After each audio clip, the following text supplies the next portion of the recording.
Good afternoon, crypto fans, and welcome back to another electrifying T20 showdown. After commanding 7-wicket victory by Tornado Bees earlier this morning during the morning clash, we are set for round 2 as they take on Tornado CC once again.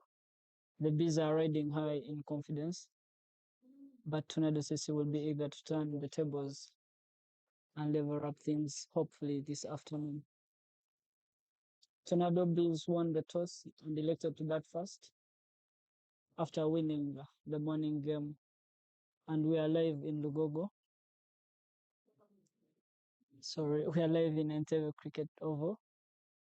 Tornado CC against Tornado Bees in the Lyca Women's T20 League 2025. In the commentary box is Brighton Muganzi with my senior, Norbert Abbey.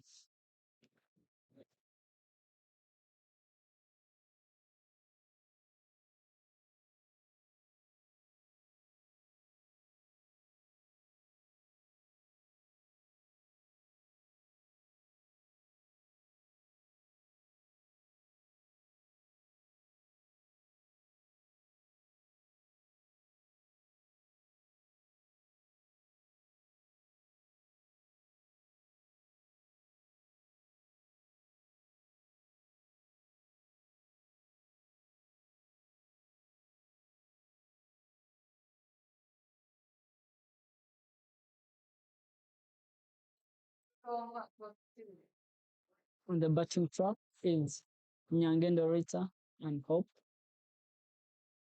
who opened the batting for Tornado Bees, and Blessings is opening the bowling for Tornado CC.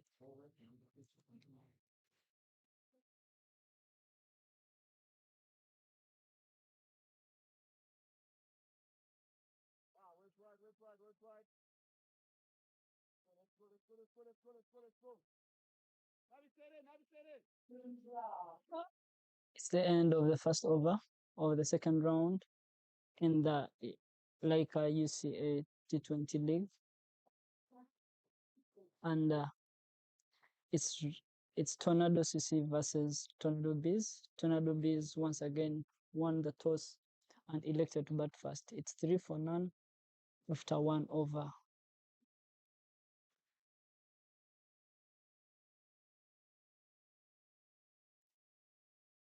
Well, Mr. Abbey, tell me what you expect this afternoon after Tornado Bees winning the toss and elected to bat first after a great 7-wicket win in the morning. What are your expectations in this game? Do you think they made a right call to bat first?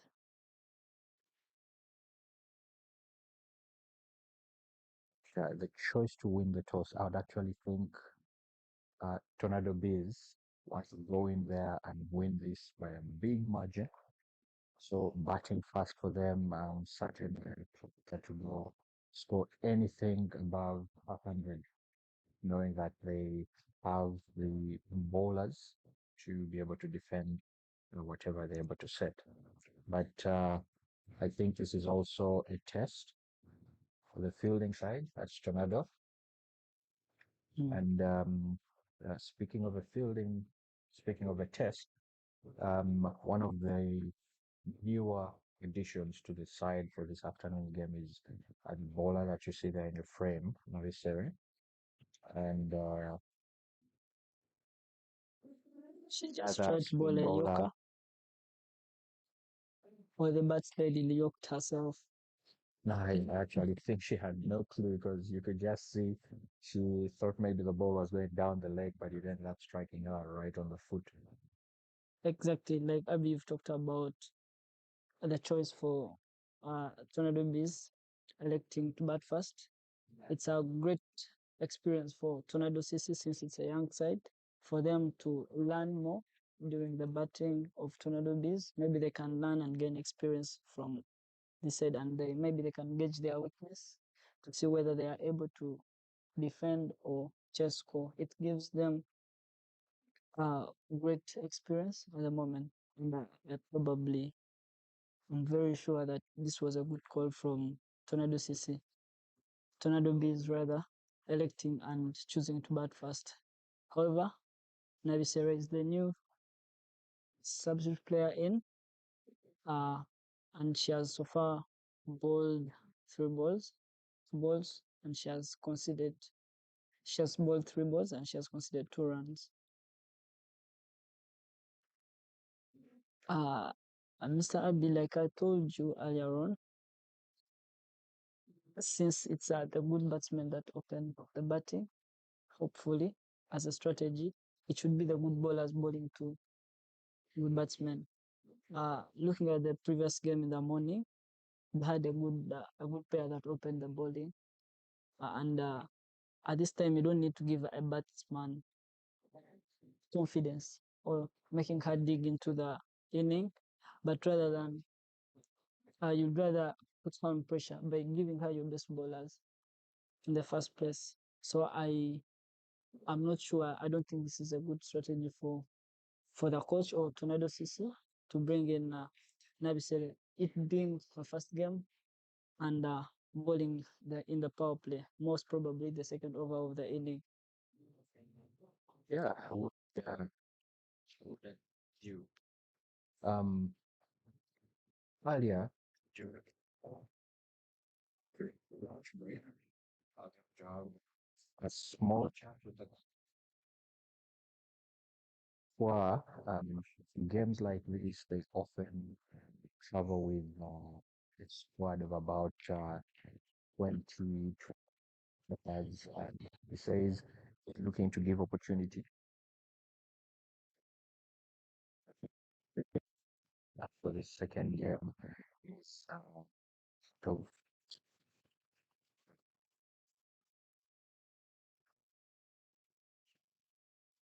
extras. I think she owns a neat line.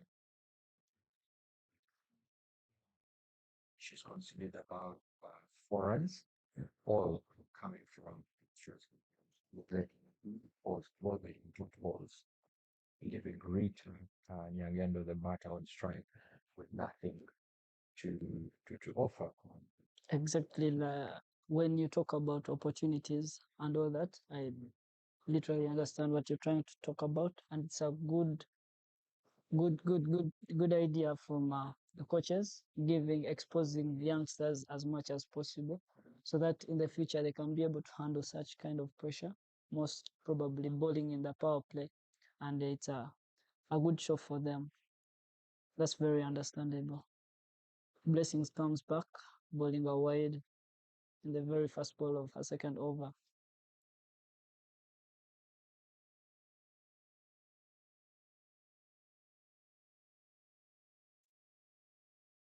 That's a beautiful shot played by Hope, but she should have played it with more energy because she had all the time to look at it and play it.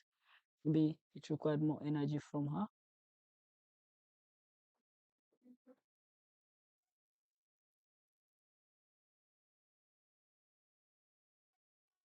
That's looking at blessing bowling.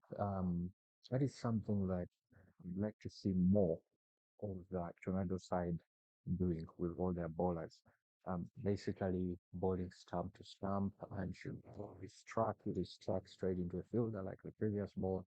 Um, it will be difficult to see Tornado be having to look for the runs because I mean look at all of those four balls. She's been able to make contact, but she's playing them on the back foot, playing a little bit late, and they're all going straight into a fielder, which makes it easy for them to field. And that's now another dot ball. And you would actually think that for a team as experienced as Tornado B, you'd be thinking that with their choice to bat fast, they should be uh, scoring big in these opening overs when the entire field set is not yet spread out. It's actually called the power play, and that's the end of the third over. It's 8 for no loss. Tornado Bees versus Tornado CC. Well, Abby, what do you think is uh, the target score for Tornado Bees for them to defend? Looking at their bowling attack and their fielding. what do you think would probably be a better score for them to defend against the youngsters of Tornado City? If I'm to be honest with you, for various occasions we have seen that Tornado Big, not Tornado Big, my apologies. We have seen that Tornado is a team that have two standout batters. That Lee has that above, in my opinion. You could be surprised because in a game of cricket, so you can never tell what will really happen in the long Exactly. run. Exactly. Yes. Another bowling change. They try to bring in another bowler. Uh, she's Musimenta. See, I think this is another change. She has replaced. Introduction. Yeah, yeah, yeah. So it's good, like we said, to expose youngsters, give them chance as many as possible. And lucky enough, there are two games, so uh, players can have chance to play in the morning game and the others play in the afternoon game. So it's good. In the meantime, it brings confidence to the players. It creates competition that they have to perform for them to keep on the team.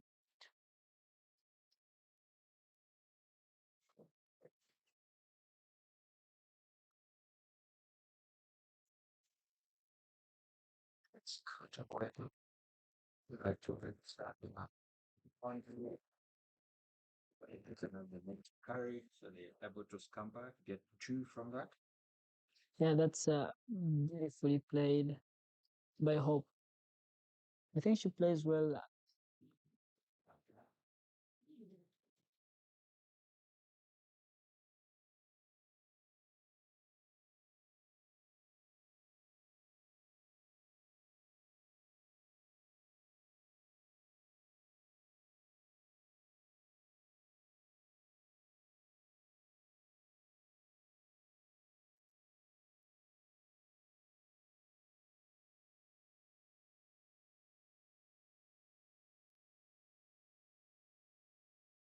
Yeah, that's another 2 runs that they're able to get playing in the Valley region and seeing that I think the captain has made the necessary change, brought Navisere to field in Valley. Uh, and that's against struck at the point area. The fielder is left with nothing to do. Just goes right through her. As Brighton, I think, looking at majority of the teams whenever they take to the field, areas like point and covers often require that you have the sharpest of fielders exactly, that's what in I those was going to talk positions. about. You need to put quality fielders, basically better fielders of your team in in the circle, because mostly in a T20 game, like earlier on said, you need to be up on your toes all the time. And points, covers, gully slips, those are the most delicate places, I can say, fielding positions where someone is supposed to be. So you have to keep your best fielders around the circle, mostly in those fielding positions. It's 15 for no loss after 4 overs, and it's Tornado CC versus Tornado Bees in Entebbe Cricket Oval. And another bowling change from the airport end sees the left arm of Paula going into the attack. That is something we're seeing the captain doing so often. It's one bowling change right off the right off the bat. Rita gives away chance, which goes begging straight back to the bowler, but she's unable to get to that ball to take that catch and dismiss Rita to be able to pick the first wicket. 15 for no loss. Rita with 3 of 13. Hope one in Chan with 7 of 12. I would say this is a better showing from the two of them compared to the morning game that we saw Hope lose her wicket to in a run out in the very first over. That is well bowled. That is well bowled. And news from Kigali, Victoria Pearls were able to secure a 7-wicket win over Brazil women after Brazil women scoring 80 for 9 in 20 overs. Uganda managed to chase 81 for 3 in 12.1 overs. This is a good show from the Victoria Pearls, showing a balanced cricket from both bowling side and batting side as well. Wait, the call from Rita. She's able to make contact with the ball, but just pushes it on into the cover region where there's plenty of covers to ensure that they do not take the single. Score is still 15 for no loss. And after 3 balls, you would think, and let's make that 4 balls. And it's leaving Rita in a situation where she's now looking to try and score, but she's not being given the opportunity to free her arms.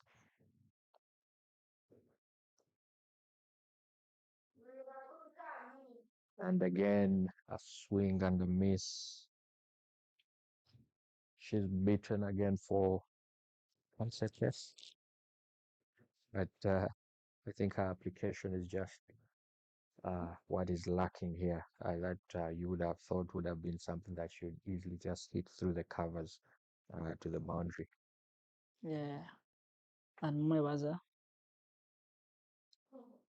is trying to bowl straight and again to her field, bowling to the first stump, and that marks it the end of the 5th over.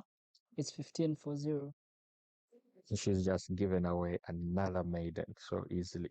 You would think that for a side that is very experienced, going up against a side like Tornado, you would think that Tornado Bees would be capitalizing on moments like this. Exactly. And to be honest with you, this is 5 overs. I would have thought they would be running at probably 5 over or 6 and over. And there are 2 runs short in each over. Yeah, Going exactly. They're power just play. going 3 This power last over. over in the power play. Yes. That's well gapped, and they can only get 1. I would commend the Tornado side for this bowling. We've seen fewer extras this time around Yeah, compared to the first compared to game. the first game. Bowlers seem to be bowling wicket to wicket. I think during that lunch break, the words of the coaches must have gotten to them. But then again, noticing that the bowlers in particular, for example, when you look at Musimenta, who is bowling at the moment, she's one of the new uh, players that was added onto the game for this afternoon. And I would say it is good to see a lot of progress in these girls. Yeah. It's good to see that they're able to apply themselves, and also good to see that they are frustrating the Tornado side. Uh, First sign of aggression from Rita. Uganda. I think she's getting tired of Oh, yes. so many dot balls. She is soaking up way too many dot balls. And that just shows you the pressure should be getting onto her. I'm sure by the time they walked out of the dressing room before the innings began, they were thinking they're going to go big. And she's 3 for 20 after 20 balls. She has only scored, and that's a good shoot that goes down for 4. Fine leg. Well played, Rita. I think that's the ball she has always been waiting for, Oh, yes. because she got out of the almost the thumb shot Yeah, earlier she's inning. been waiting for that one. Yeah. Just to swing and go across the line. And that's the second boundary in today's cricket at Entebbe, making it to 20 runs for no loss.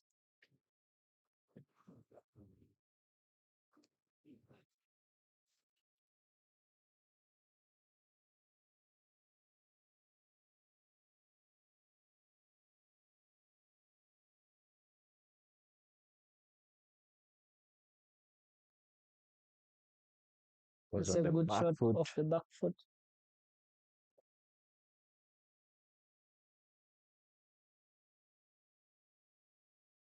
Is a good combination in the covers between the captain blessing and Ola to make sure that the scores don't keep ticking. That's right.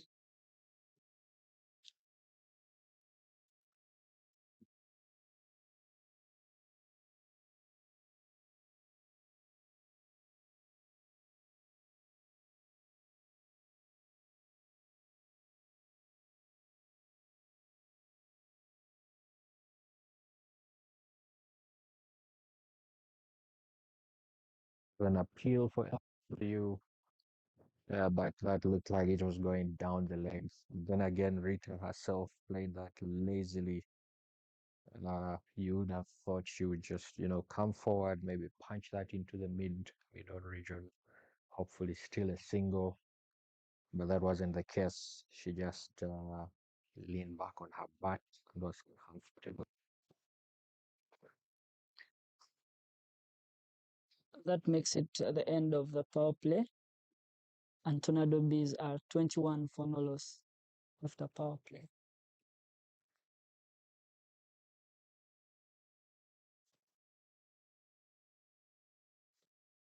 Naturally, after the first game's displays, you'd be thinking it should be a lot more than 21 by now.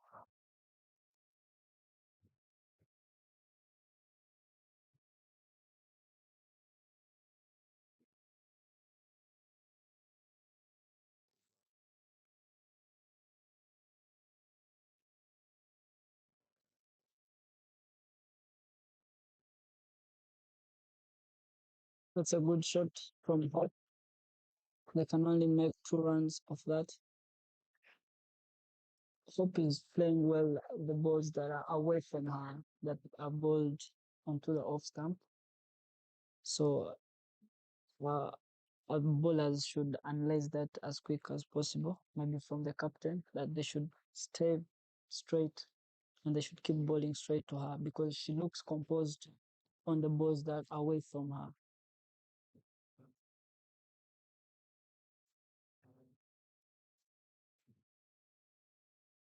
Yeah, you can see that she's comfortable.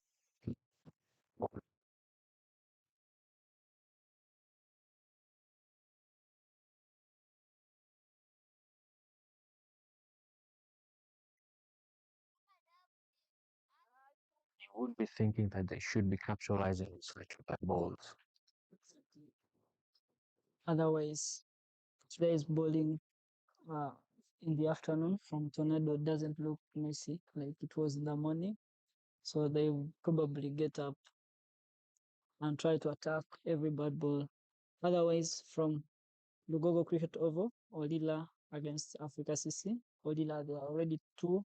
They are already 24 for 2 in 5.1 overs.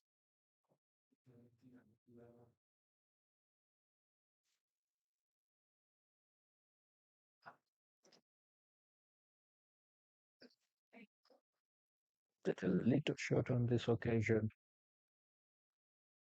but hope is only able to pick out a few.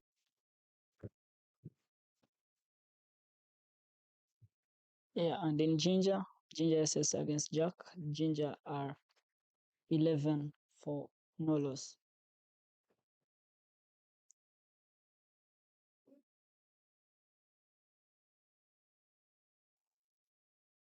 Beautifully bowled, beautifully bowled, and Hope just went forward lazily.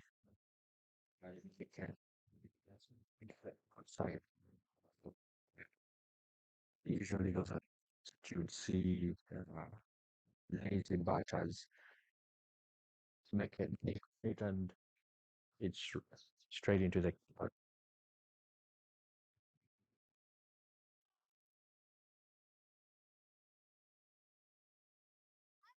So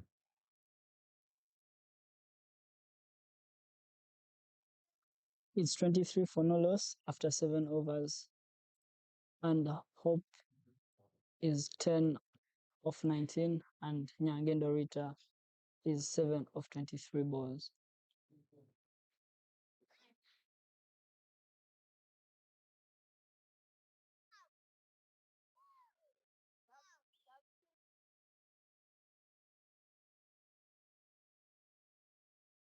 There was another good over from Hola Muevaza, conceding just 2 runs in the over. And she's got 2 overs so far, conceding just 2 runs, and the 2 runs have come from her second over. Back into the attack is Musimenta, who starts off with a three that capitalize on simple mid.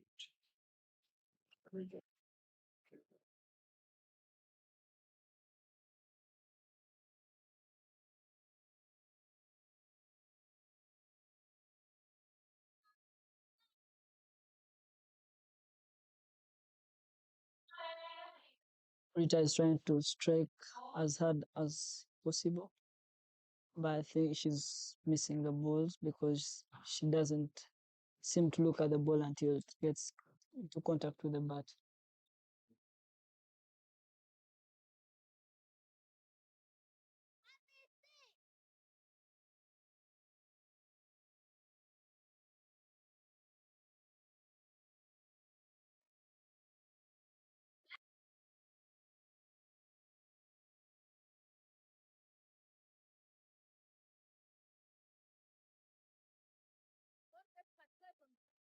Has 7 runs of 25 deliveries.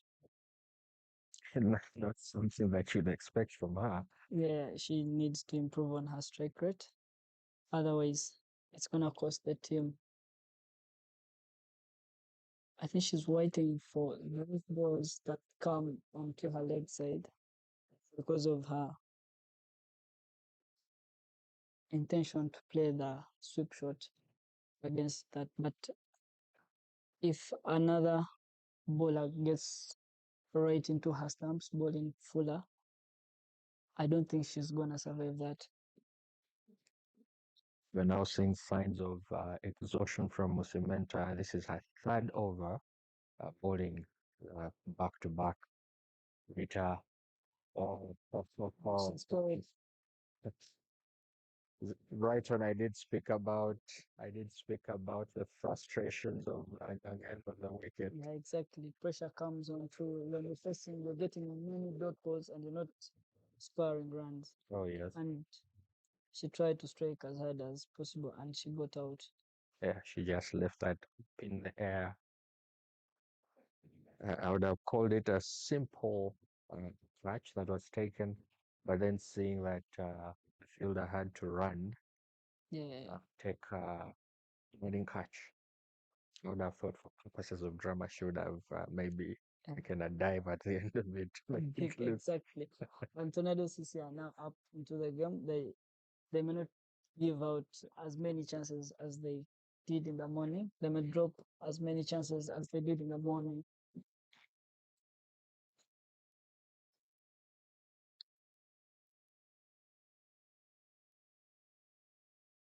Tornado Bees have lost their first wicket in the eighth over, and they are 25 for 1 after Rita Nyangendo losing her wicket.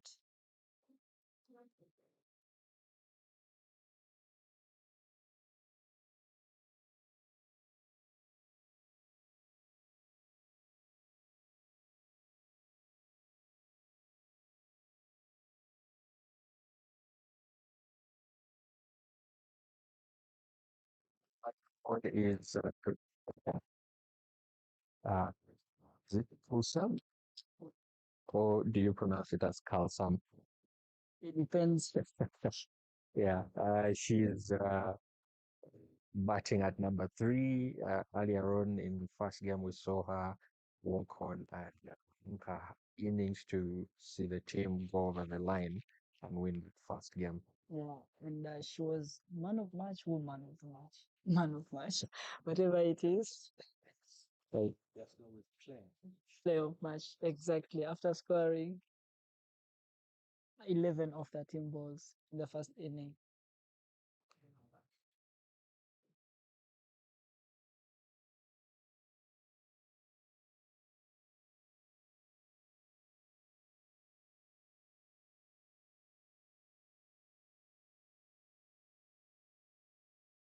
Swings had that very fast delivery she faces. I mean, there's width on offer, and so why not?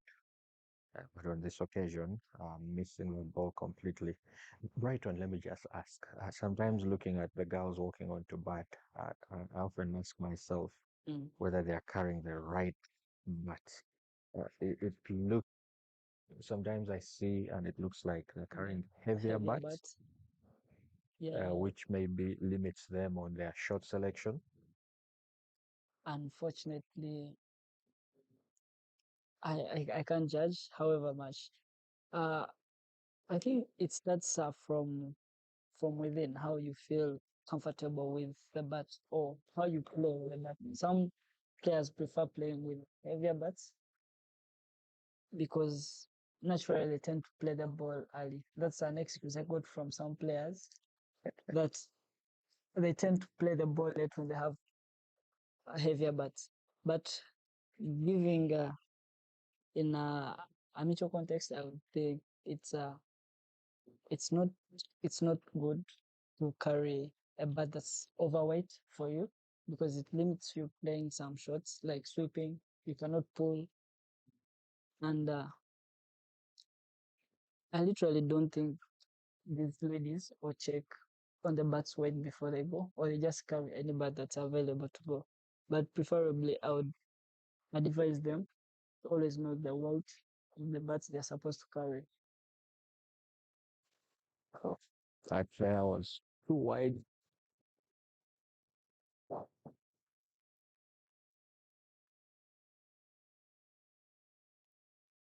And like I said earlier, I think the signs of exhaustion are already there. Musimenta in well into her third over has bowled an extra 3 balls, yet she should have closed out the over already. An over where we've seen her pick the wicket of Rita Nyang'ono and leaving the score at 29 for 1. And she manages to get it right this time to close out her over, conceding 6 runs.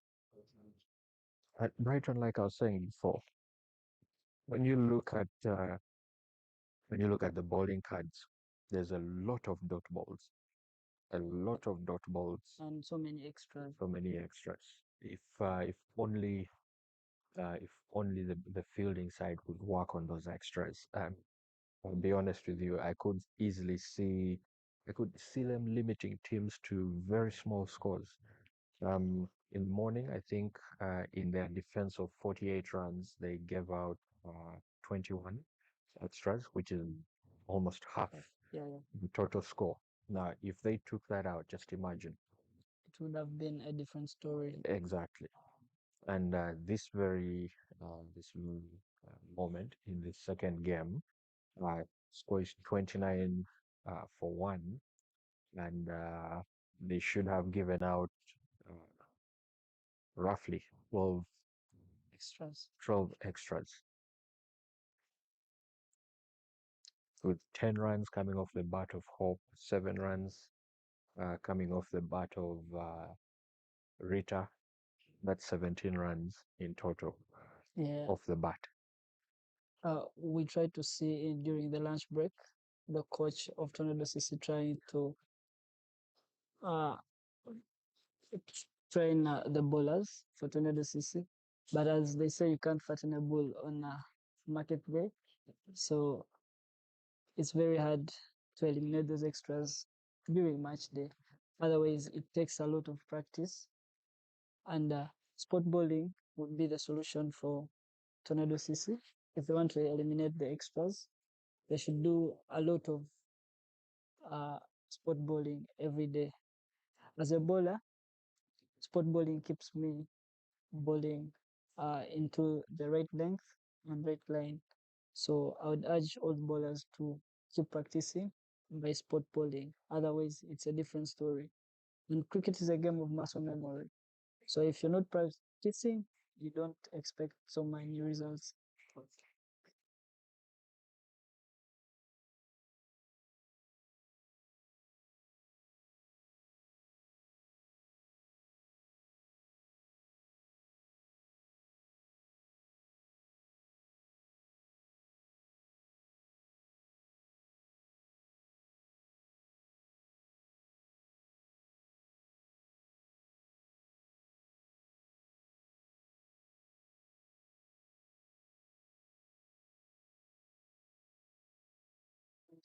Brighton, for me, I'm looking at Tornado Bay's batting. I feel the intent to go big, or to go hard is just lacking from them.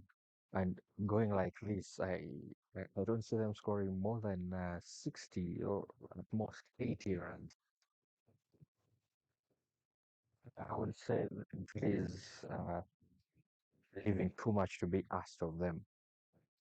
Yeah, They seem to depend more on extras than on what's coming off their bats. and which is not good for them. Otherwise, if they face a better bowling side, they may not be able to score even 50 runs, which they can even defend. Looking at their bowling attack, they may not defend 50 runs.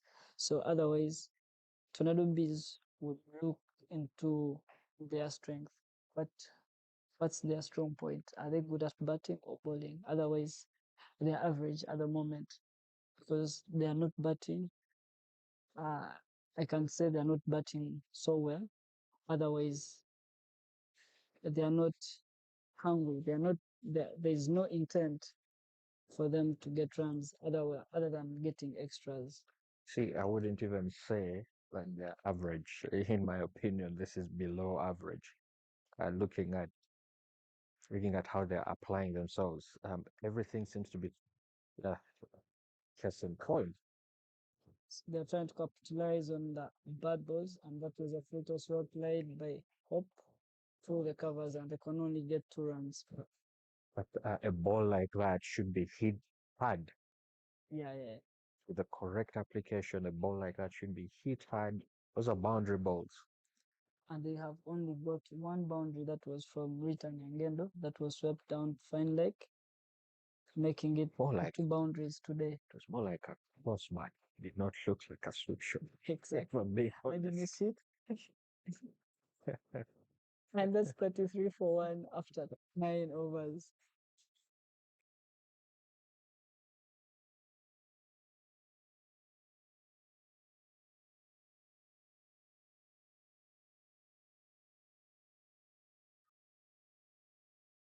And I'm right here where we are. I'm sensing a bit of urgency now in the bees dugout. Uh, you hear them shouting instructions to the batters, asking them to go for it. And you cannot tell whether this is intentional or not intentional. But to be honest, the Tornado team is bowling their hearts out here. Exactly. They're giving them 100%, as I can say, compared to the first game, except they need to reduce on the extras. Extras are leading them into getting and conceding more runs than they would have conceded. Otherwise, comparing the teams that are playing today, more so batting this afternoon. Tornado Bees need to pull up their socks. Yeah, yeah.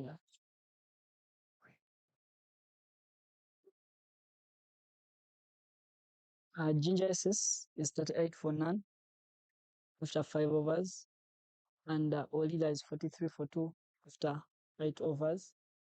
Meanwhile, Tornado Bees are 35 for 1 in 9. If you compare, there's a great difference in the batting and looking at the bowling attack of Tornado City.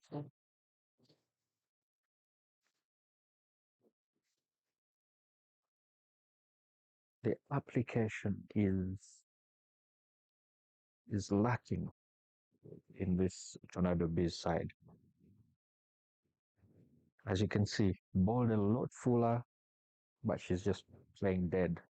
Those And are balls that you'd want to see them smack. I mean, look at the field, they're inside the 30. I'm so except close. for there's a deep square leg down the zone, but the rest or swings across.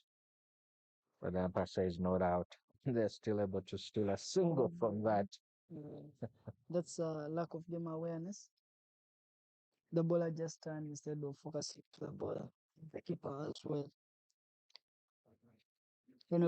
With time, I believe the more games they play, the more they'll be aware about the game. And it's not a bad start for them, as I can say. Otherwise, it's 36 for one after 10 overs. Probably the score should be 72 in 20 overs. Well, we have expected the score to be 70 or even 80 after 10 overs, but that is half the score. Um, Earlier, when I spoke with uh, when I spoke with one of the batters of the Tornado B team, I actually asked them what their opinion was on them batting fast, and she felt they were in good nick and they would be able to get to post a challenging total. And when I asked what the total was, she adamantly told me anything above 150 runs. And looking at that now, I'm inclined to believe that The she was story has probably turned. telling, probably had a wish list, but the genie has not smiled upon them this time round.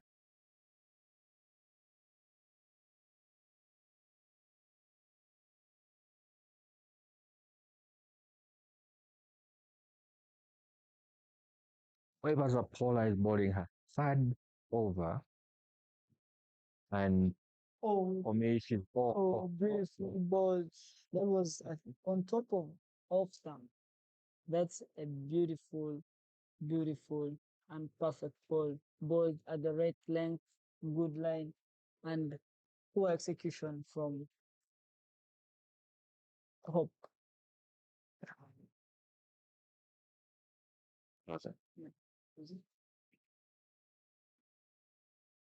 left a huge gap between the bat and pad, and Paula was just able to run through uh, pick that wicket easily. Uh, That's for me, in my opinion, Paula has been my pick of bowlers so far exactly in after these innings. bowling. This is her third over, and she has only conceded 3 runs. And we've seen in the first game she did have quite a few extras she bowled. But looking at this now, I'd say this is a much improved bowler from the first game. Very calculated, uh, asking the right questions of the batters, and the batters unfortunately are not answering those questions. Case in point is the wicket that just fell of Rashida. In at 4 is Jacqueline.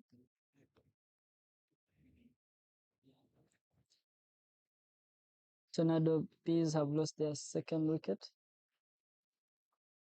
after scoring 37 runs in 10.2 overs.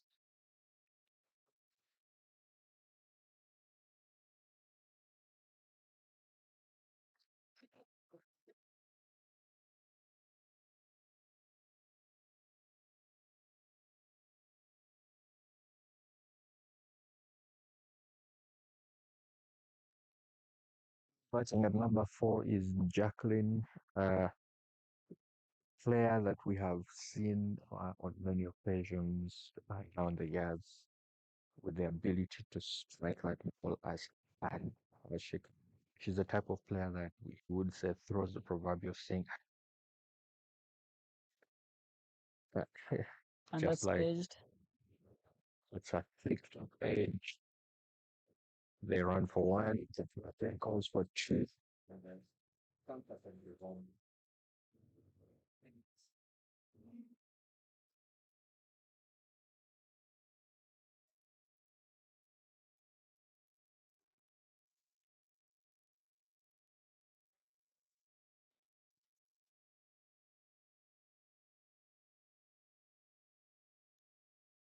do you think it would be too much to ask of these young girls to have a slip filter in place when Mayweather is bowling? Uh, it couldn't be too much to ask for, but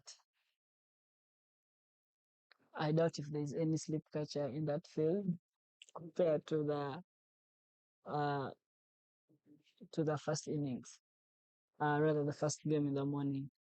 However, she's bowling good. Maybe they can have a gully.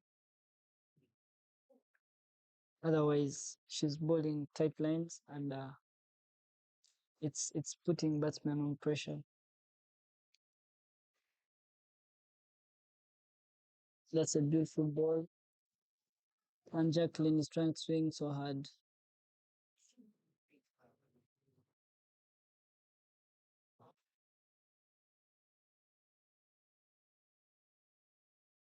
Mr. Abiy, I wonder why they've kept mid wicket in, and the captain should analyze as fast as possible how Jacqueline is coming with a bat. Otherwise, they might end up leaking boundaries of her batting. Otherwise, unless they push the mid wicket down. Anyway, however, Mwebas has been bowling very well. It's okay to keep the fielder inside as long as she's bowling to her field. That marks the end of the 11th over, and it's 41 for 2. Tornado CC against Tornado Bees. Yeah, talent.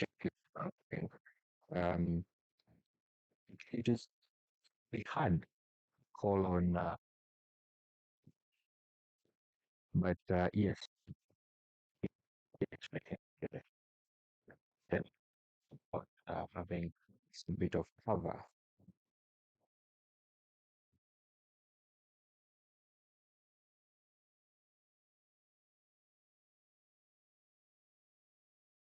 Comes back,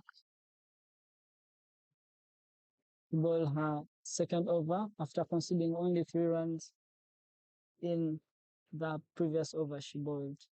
I think you can see the intention from Jackie there. Yeah, There's a single delivery coming her way. She just wants to smack that ball as far as she can. We know she has the ability to do so. And gets down and finds a fine leg down there. You look at Jackie's intention to get the second run. She's very intentional while running between the wickets. And that's what we've not seen earlier on between the batting sides, both of them. uh, the fitness of the batters will can come That's into a good play. ball from But Jacqueline. yeah, the fitness comes. I mean, when you look at Jacqueline, she probably looks like she works out. But then when you look at Rest of the rest of the, for example, look at the person she's batting with. Look at Hope. Uh, and Hope has only scored 15 of 29. Very beautiful shot played by Jacqueline, coming down the track and playing it over mid off, and they can get 4 runs. And that's the third boundary in today's cricket that we've watched in Entebbe. Good intent from Jacqueline. yeah. That So makes it to 51 runs for 2 in the 12th over running. Tornado CC against Tornado Bees. you can see that Jacqueline wants to hit that ball as far as she can. Now, for a batter like that, um, with the Tornado side, you would be thinking that the bowlers should be thinking they should not give her anything wide. which she can hit anywhere on the field. We can see that probably looked a little bit like she did not intend for the ball to go in that direction. Kessin, as you can see, she tries to go hard at the next ball, and she's only leaving it up in the air to bounce a few times before it gets to the fielder at Ugali. Exactly.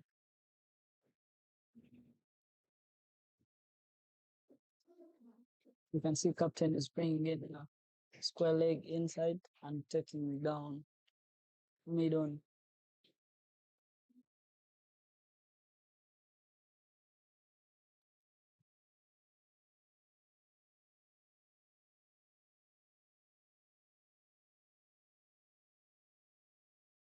Good execution from Jacqueline.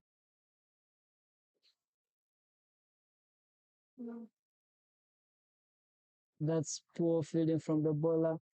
And that's a hit. It's out. That's so lousy from Jacqueline. And what she told, it was No, I think close, the but then call she was just from ran. Hope. Yeah, yeah, yeah. The call was from Hope. Jacqueline had well made her ground and was happy to just settle for the single.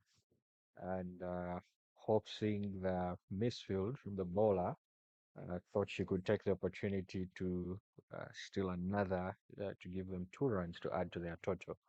Unfortunately, she comes outdone by her own running. Yeah. She's unable to make ground with being dismissed, with Jackie being dismissed, run out of a direct hit. Can we call that a decoy from the bowler? We're not talking about Davis Karashani here. That was a blessing in this case anyway.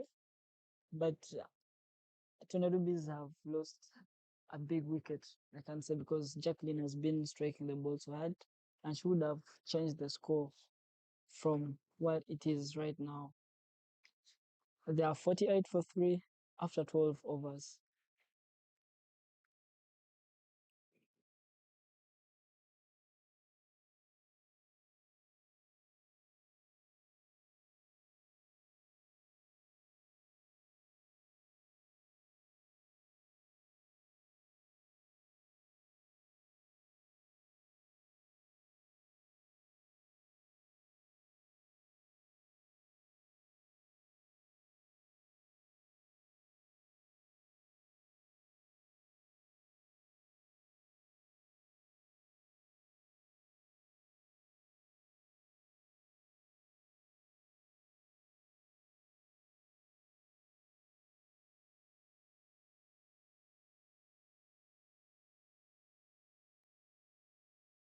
Lazy again from Hope.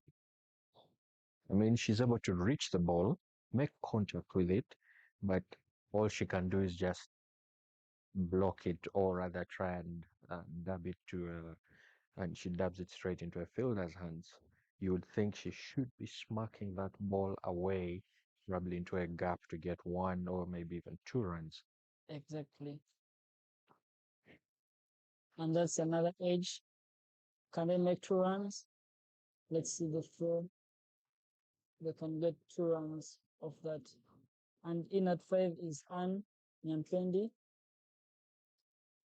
Like I told you Abby before, you may not need a slip. Uh, Unfortunately, it's 1 run shot. We're talking about running between wickets. They are focusing on running faster, but rather than making it quality. Otherwise, 1 run shot can cost you a game. However, those are the small mistakes.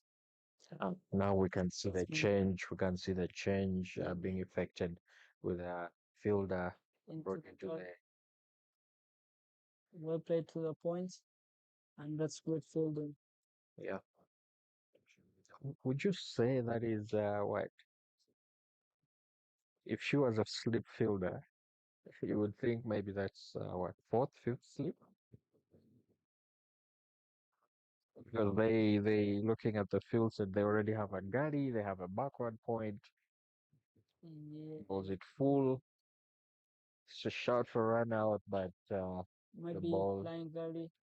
Yeah. The new batter Anna Yapendi will be facing her first delivery as she asks the umpire to give her a guard. Otsimenta is bowling her last over. And she has conceded so far 20 runs. Out And of picked the one 20 runs, how many of those have been extras? so many, almost three-quarters of the runs have been extra. And which comes back to what I've been saying. If I'm hoping that their coach Sharma is not a Bay Sharma of the national team, our very own Sharma Mukaya, also known as Salog. I'm hoping that he's looking at these performances and thinking to himself, if only the girls could cut off Extras. the extras, then his team will be uh, Far better. poised to bowl and give very few runs to the batting sides that they face. And that is 13 overs played, scores 50 for 3, a rather disappointing Porto in the Toronto B's side, who we had high expectations of to begin with. And we see the captain herself really has a key to the attack from the golf course end.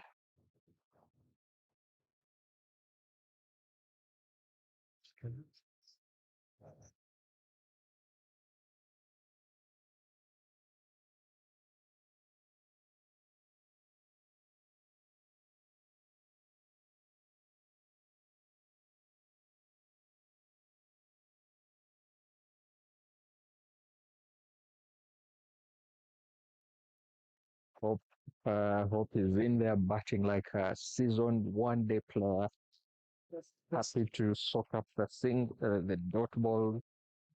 Test player, good intent Oh, now. it's like she had us. She is down the track, punches it away, but only manages to get a single for her efforts.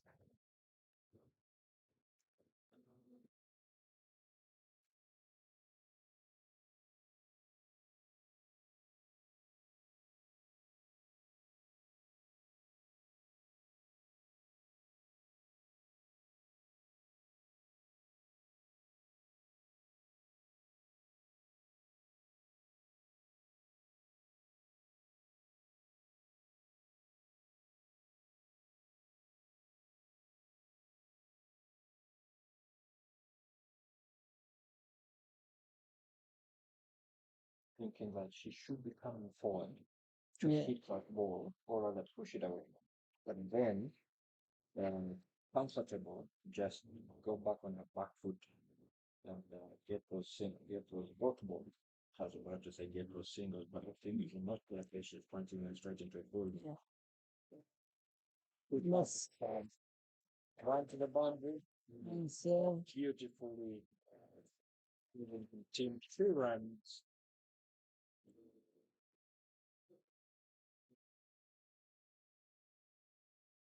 Getting the total to 53 for 3. It's another lovely over from Blessing Appeal, conceding just 8 runs in 3 overs. Uh, Brighton, look at the bowling. Look at the bowling. Uh, Majority of them have bowled 2 or more overs. And when you look at the batters, I always like to say the 12th batter on any team is that batter with the letter E called extras. Mm-hmm. And batter seems to be doing well. That is 16 extras so far in 14 overs. Do you think they'll be able to bowl fewer than what they bowled in the first game? Uh, I probably don't think so. However much their intent is more compared to the morning game. However much looking at the field setting again, they're trying to attack on hope. However much the gully fielders are still outside. I think they are literally a bit far from the stumps, rather from the bats lady.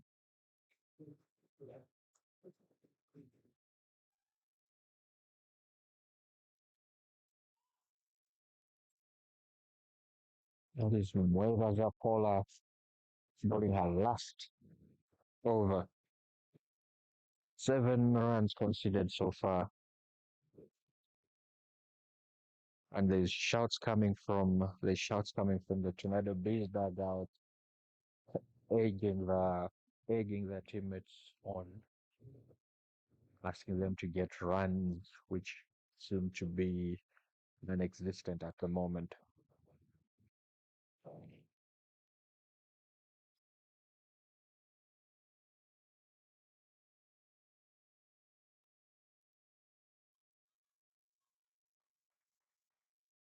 That's what I was talking about, Abby.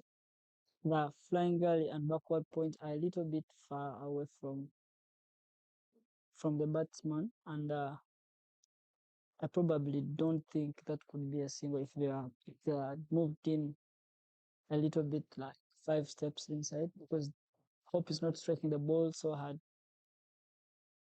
just the same as Anne. So maybe they should get a little bit more closer and save that single.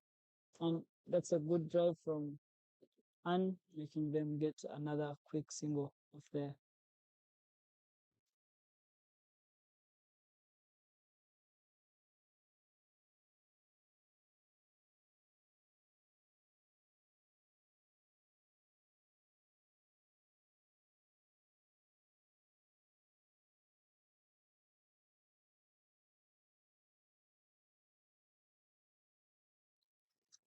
So, but Leslie and Zambia, we have played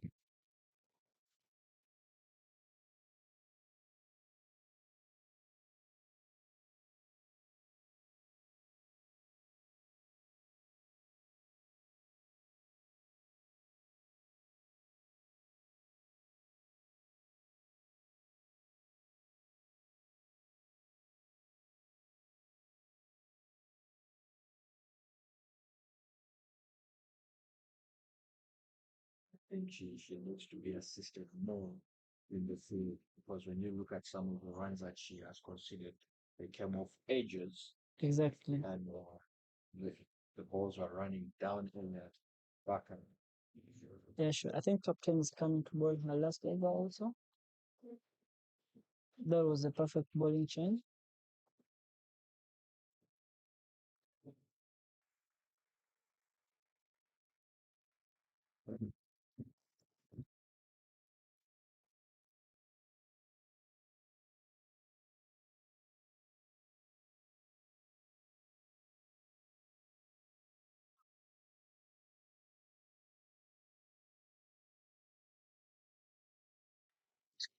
it's over. Anne and Hope probably look good playing the balls that are away from them.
That is hit straight back to the bowler.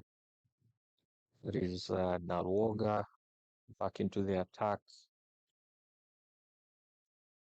Dot ball balled a little bit fuller, pitched up, and Hope doesn't seem to have any answers to that one. She's currently on 19 of 42 balls,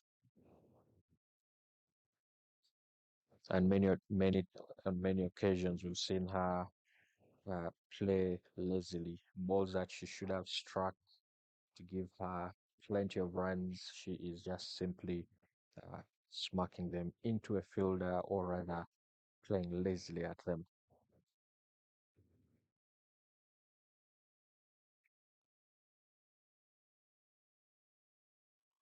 That is, the appeal is there, and the umpire's finger points to the heavens to give Hope her marching orders. And again, I did talk about playing lazily, Yeah, and she has fallen victim to her own circumstances. that was a beautiful ball against Hope because she literally looked to be playing well on the balls that pitch outside her off stump. And in at six is Auntie. We know her as Auntie. Well, that's Shatula. Uh, Claire with a very big personality on the field and very good umpire when she's not playing. We've seen her. We had a brief discussion during the lunch break, and we joked Their fitness. about their fitness levels, about Auntie being an umpire to herself, I and think she's going to be the most fair person on the ground. If it hits this, if it hits her leg rather, she would definitely get out and she'll be like, I'm out. Let's see her sportsmanship at the moment. However, we expect so much from her. yeah, and And this is actually good to see. we've often seen Sharon play it last season, for example. Uh, whenever she'd walk onto bat, uh, Mm, on her days, her good days, she mm. would come and strike the ball well. Okay, I think she got something to prove us today. She's Otherwise, often she has to push the score she often to says around she 80. is she often says she even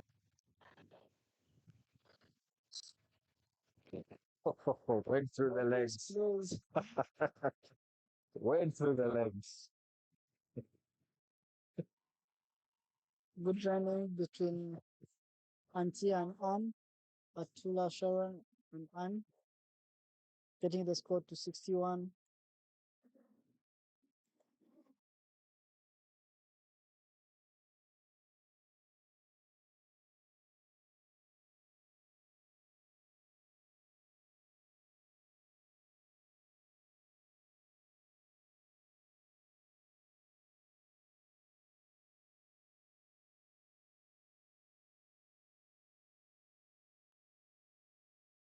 Sixty-one for four after 17 overs. And we are into the last three overs, death overs, so called death overs. And Blessings is, I think she's done with her overs. Let's see what captain is going to do in these last three overs, as well as what Tornado Bees batsmen are looking to do in these last three overs. Hopefully, they can put the score to around 80. It could be a very good score for them to defend on this wicket.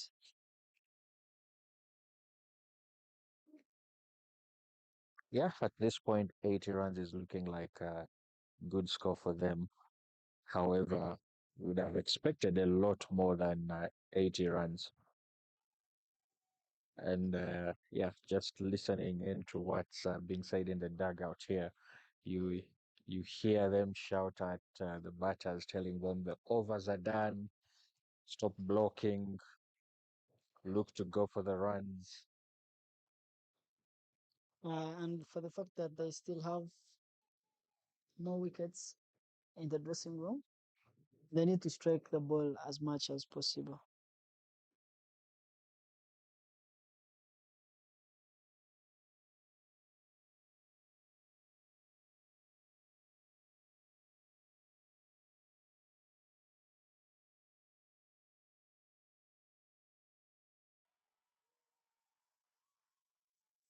Can see wicketkeeper being leaky again, giving away cheap buys, and yeah, it's not in your frame, but the players in the Tornado Bees dugout are clapping for every single they get, be it off the bat, be it wide, or be it simple by.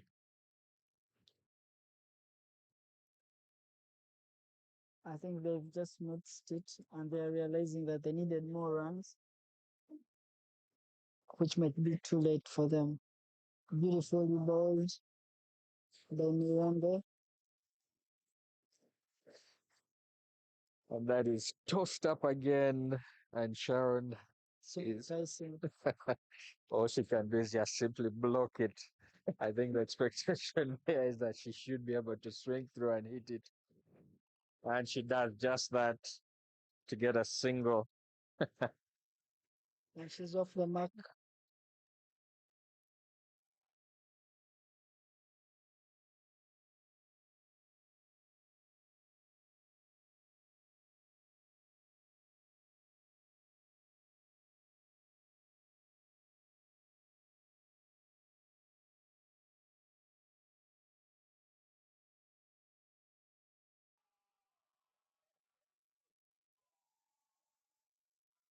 You have to expect these in pressure moments, most probably in the death overs, whereby the batsmen are pushing fielders and you easily make a mistake as a fielder when you can't control the pressure on the ground.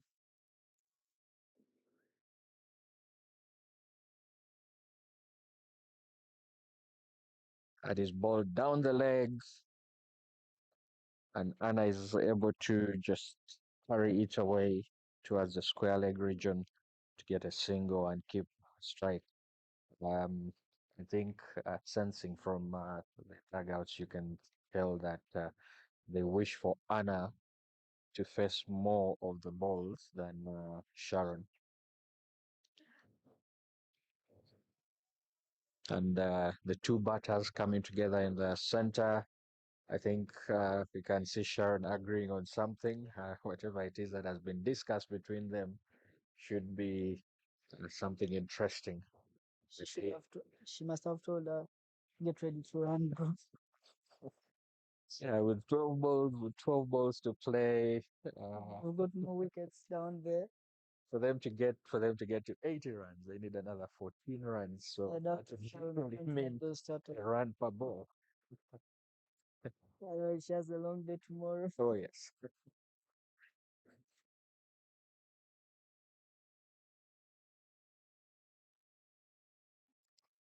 First ball goes down.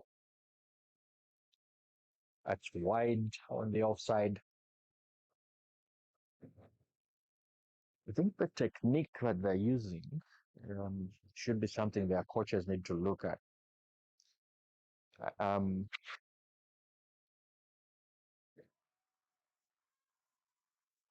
that's a thick edge. Yeah. It's a thick edge. It's about scamper for one.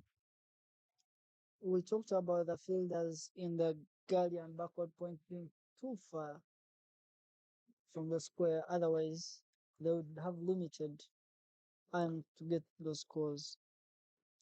And that's a chance given in the air. Can they catch it? No. Pressure moments. And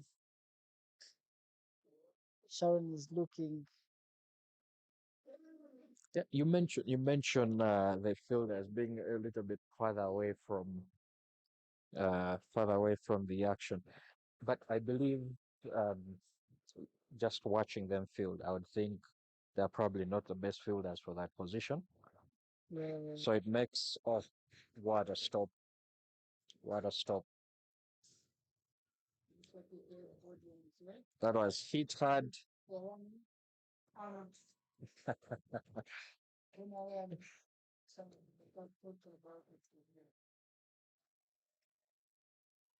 So an opportunity that has gone begging.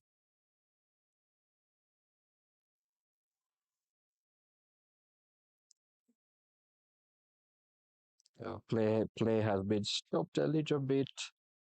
Could someone be injured? I think prior to that, the ball that was stopped, the field line cover that is polar in covers, you can you could feel there was a sense that the ball did actually hit her on the leg. Yeah, Uh, most probably the knee.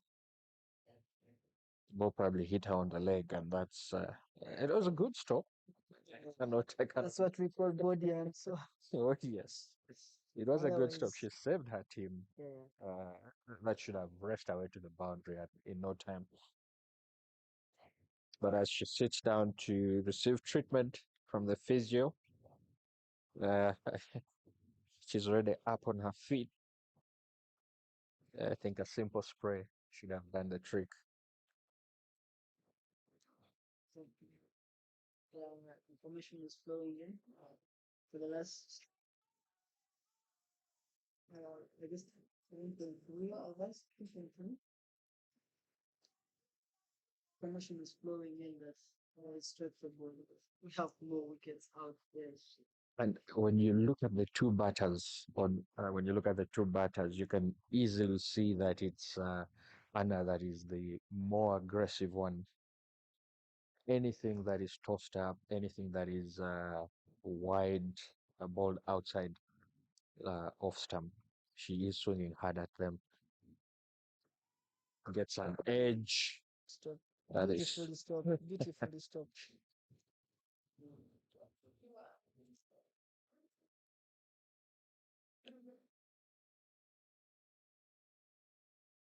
I think you can now see the importance of having a fielder that close to the keeper, because a lot of the runs that Tornado B has gotten have come from edges.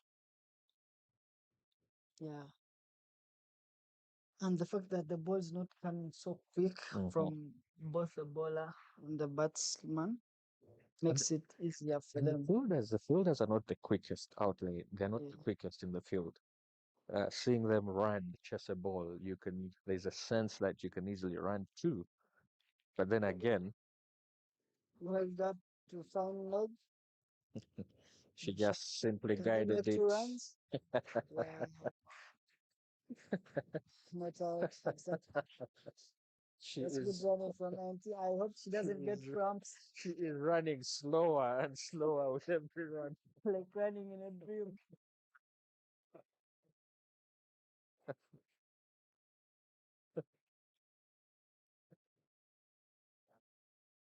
I guess the worst experience is running in the dream. Oh, You run as fast as possible, but you're not getting. I think Sharon is trying to do that. However, she reached her destination safely,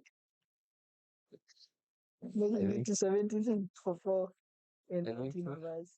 I think those the distance between the stumps must look like a mile long when you have to turn and run for a second.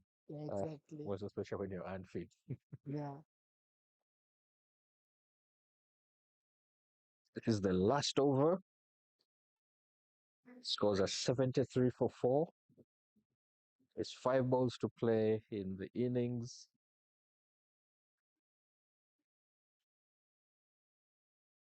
And look at Antonio Fem.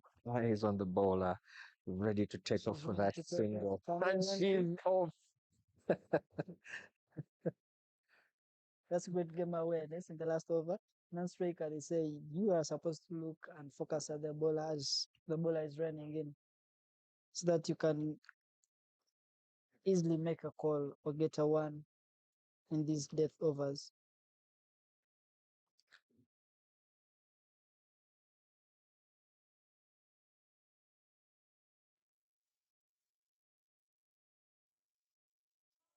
Swings over the ball, not under the ball. Over the ball. I think Anti's hands look weaker. I think we talk about Yeah, the bat's weight again. Does the bat look heavy on her? it does look heavy. It She's does, playing the ball so late. yes. But then again, the technique as well, the technique, I think, I'm not so sure. I don't think she has the time to go into the nets to practice. She should eat a ball. Post up again, swings, misses, and you can see the frustration.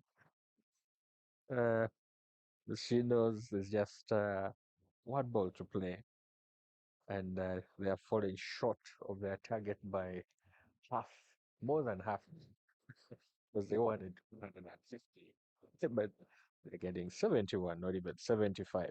Can they run? The Auntie, takeoff. Auntie doesn't need to look at the umpire. She's definitely getting out. That's good for her. uh, and she runs herself out off the I don't very think that last was a ball. risk worth taking. No, not at all. And that, with that, our innings have come to an end. Oh, my apologies. One more ball. It shows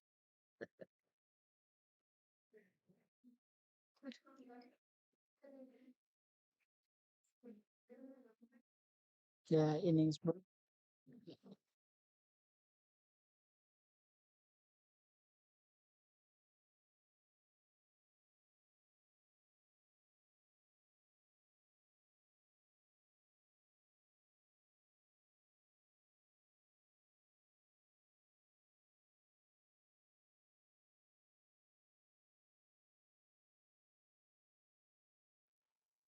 we apologize for the scores on the screen.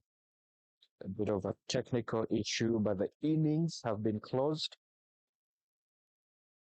We will get an updated score shortly. So as the teams walk off uh, at the end of the innings, um, uh, we'll be taking the innings break before Tornado will walk on to bat and try and chase down that score.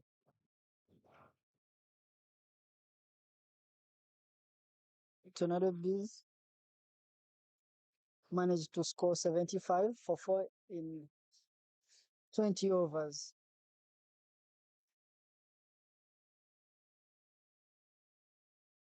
The match summaries will be coming up shortly.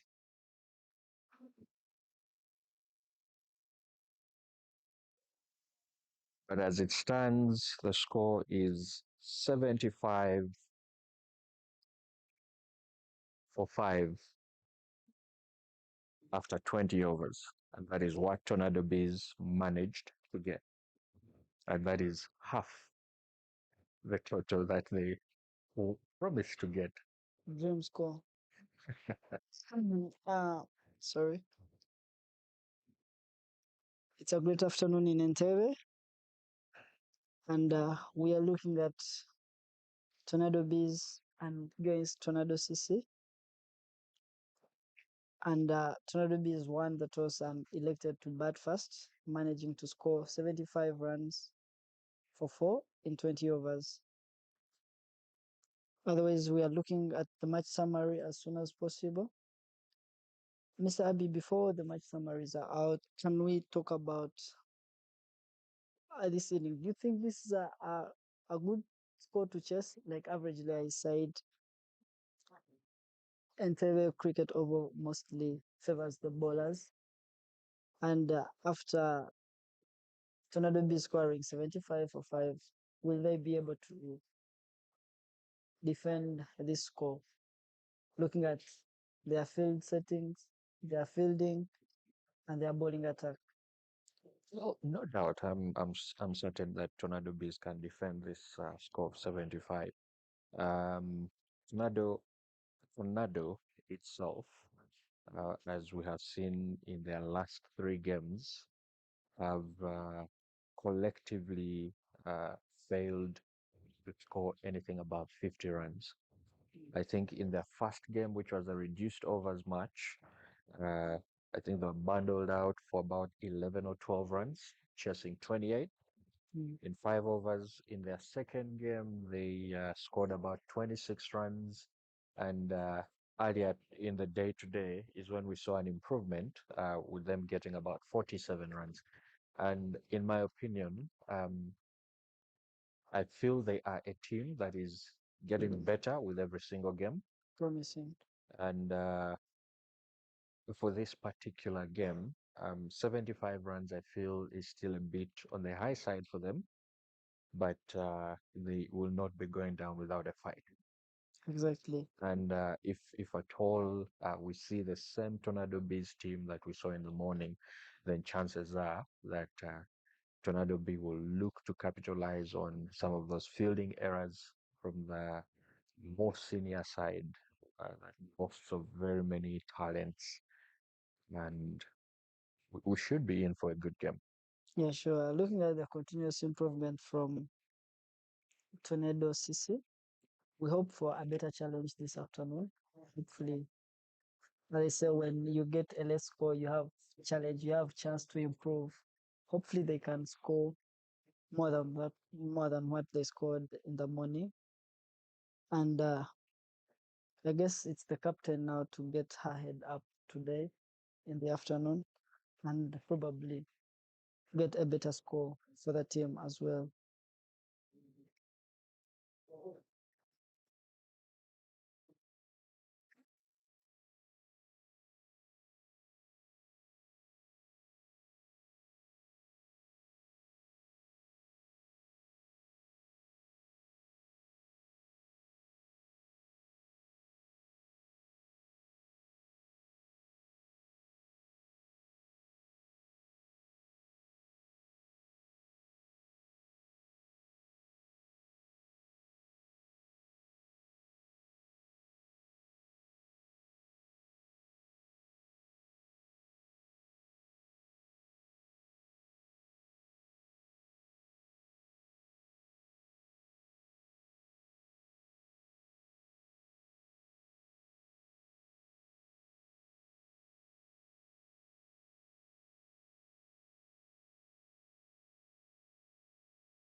Welcome back, ladies and gentlemen, to the second innings.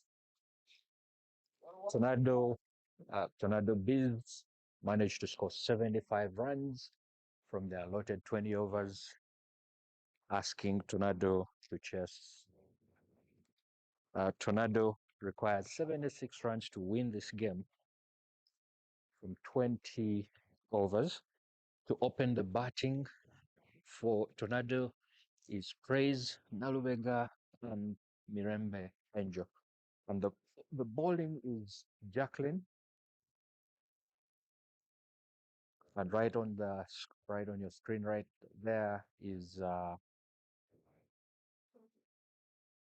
Naluvega striking the ball to mid off to get a single and get things ticking on the scoreboard. With me is Brighton Muganzi, and we'll be taking you through the second innings. Yeah, thank you so much, Mr. Abi, and welcome back, folks, to this electric clash at Entebbe Cricket Oval. The Tornado Bees have posted a modest but a tricky score of 75 runs for 5 in their 20 overs. And now it's over to Tornado C. It's over to Tornado CC. Like, What a shot, Brighton. it's a What a beautiful shot. I don't care what kind of shot it is, but it's so beautiful to get runs right now. I'd say whatever it is, runs need to be scored. And looking at this, it's now over to Ronaldo CC, who needs 76 runs to snatch victory. It's a low target, but T20 cricket is anything can happen. And the sun's dipping low, and we are all here to watch a beautiful game of cricket, and we're set for a cracking chase. Lyca is literally bowling Becomes well. one the It's full a face risky, yes. risky call. It's a risky call.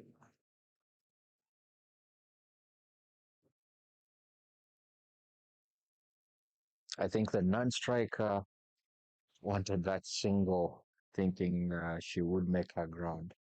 And Angel did not think she would. That's a lot better.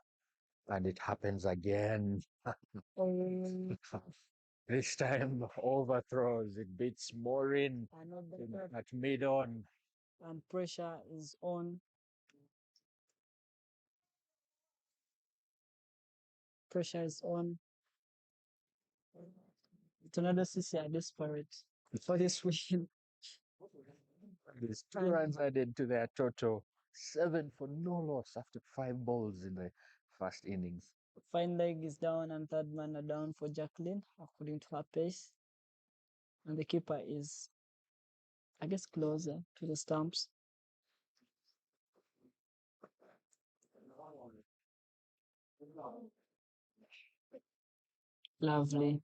Lovely, lovely execution from Mirembe. I think that is what all coaches would like to see.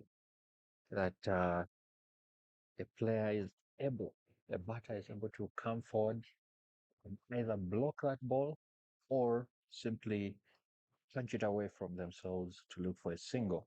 And also after getting a boundary in the first over and getting 7 runs in the first over. Tornado CC need 69 runs from 19 overs, and they are Missed that by a hair's breadth.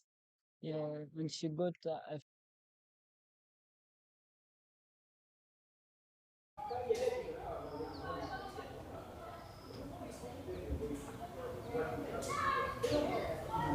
This is a rather interesting matchup for this afternoon.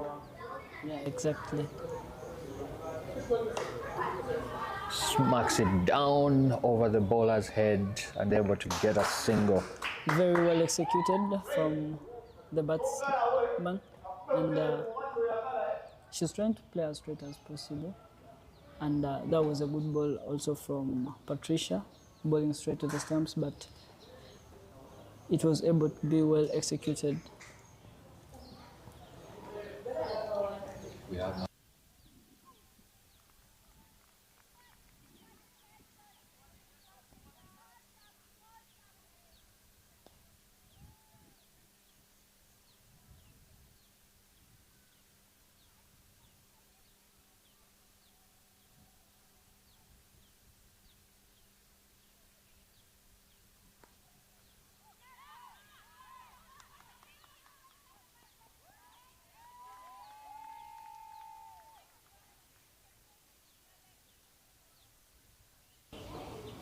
That was a good call from the non-striker. Yeah, but that was struck well too. Yeah, exactly. Just pulling it down the leg, and she's able to play it around the corner. But there's a deep,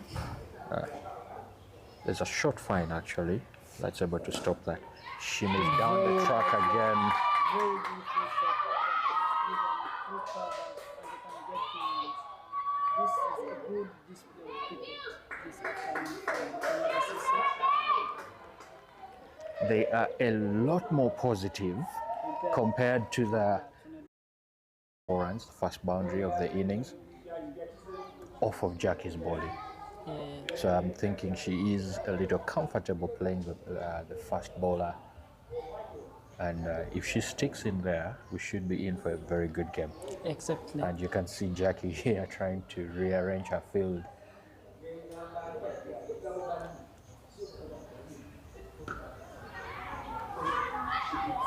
Good composure from Navisero. And a good call too. I think you could even hear it from this far out. That is Mirembe striking the ball, seeing that Navisere wants to run.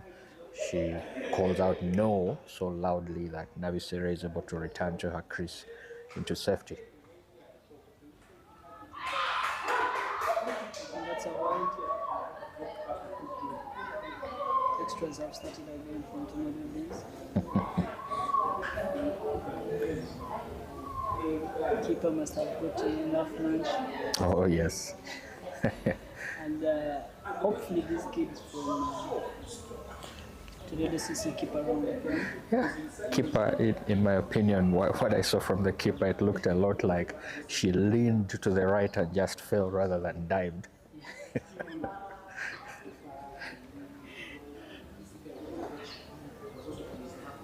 But I think yeah, going back to some of the coaching basics, we should see keepers learn to use their feet a lot more. Yeah, there is hunger for keepers around the country, more so in the ladies' side.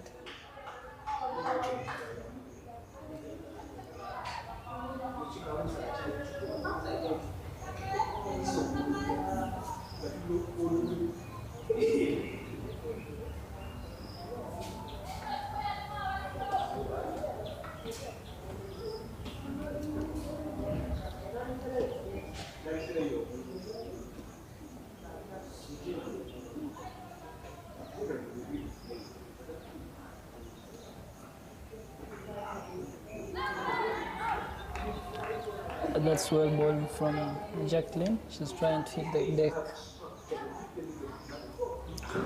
And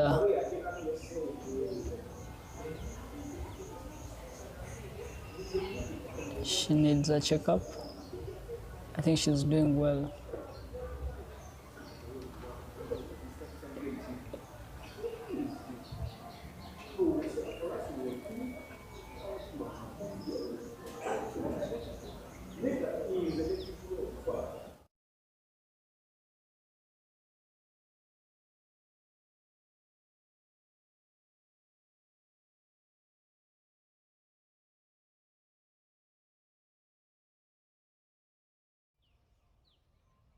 Makes it 13 for 2 after 17.4. Rather after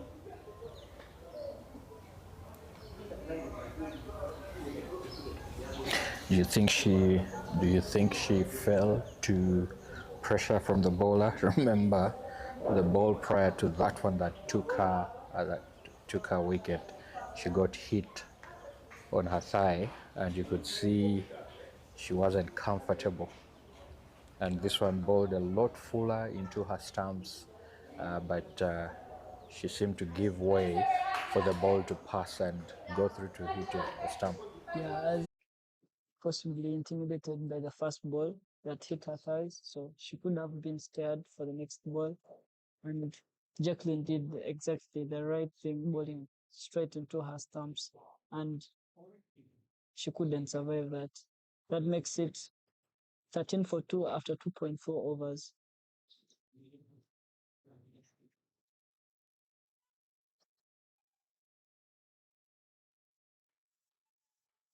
But it's driven down the track to mid on, or at mid on, was seated comfortably on the circle, but they were unable to take a single.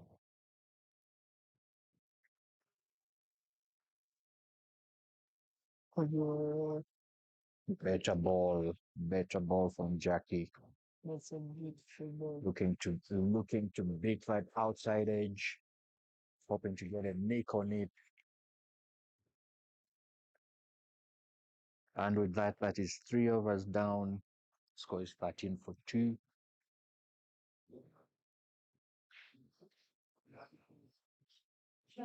Tornado need another 63 runs from the remaining 17 overs.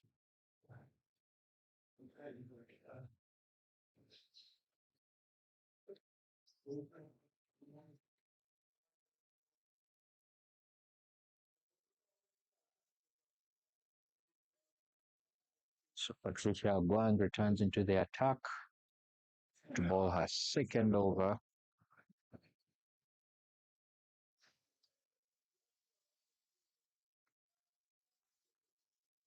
Meanwhile, in the other end, in Ginger S has managed to post 107 runs for 5 in 19. Uh, the game is still going on, and Olida managed to score 126 runs for 7 in 20 overs against Africa CC.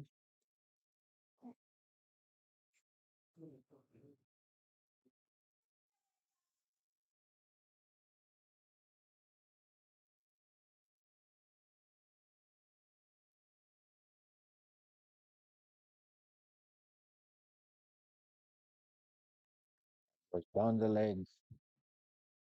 Wide is the call from the umpire.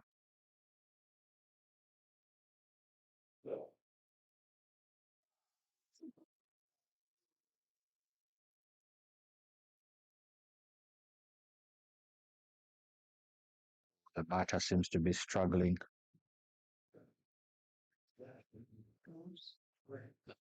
Could be a cramp, could be a muscle pull. Oh, does look like a muscle pull, and she is in pain.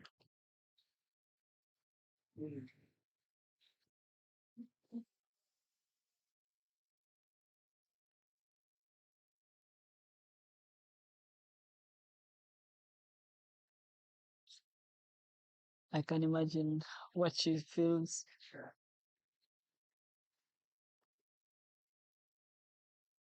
That calls for fitness, strength, and conditioning.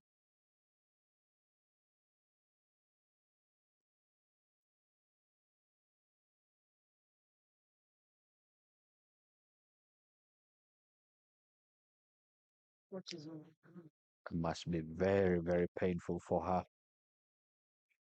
Must be very painful. You know, some of those are new experiences, most especially for players that haven't played that much cricket. Yeah, So normally when these things come it in, they will be catch the you by one of the worst surprise. Oh yeah, experiences it does of catch you living. by surprise. Have you suffered any muscle pulls in your The playing very career? first time I thought I was bewitched. I didn't know what had happened to me. It was my first experience, and worst of all, it didn't get me on pitch. Oh, It was during preps, and man, it was the worst experience. Both legs after a long day of road work, and I'm in preps trying to read books. I started praying.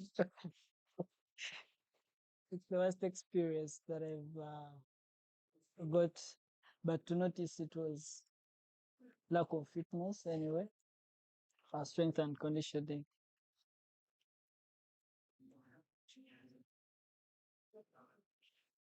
it's so unfortunate that these things happen, but then as sportsmen, as athletes, we should be uh, these are things that we should be expecting if with little or no practice at all.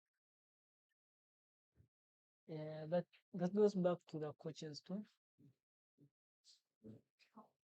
when a player is physically fit, mentally fit, the results are totally different from a player who is unfit. More like she is being carried off the field and in so much pain. I don't think she will come back. It's a nightmare to her. And it's sad to see. Good to see players of the fielding side helping out the more like the senior It's none other than uh, out there to help the younger ones.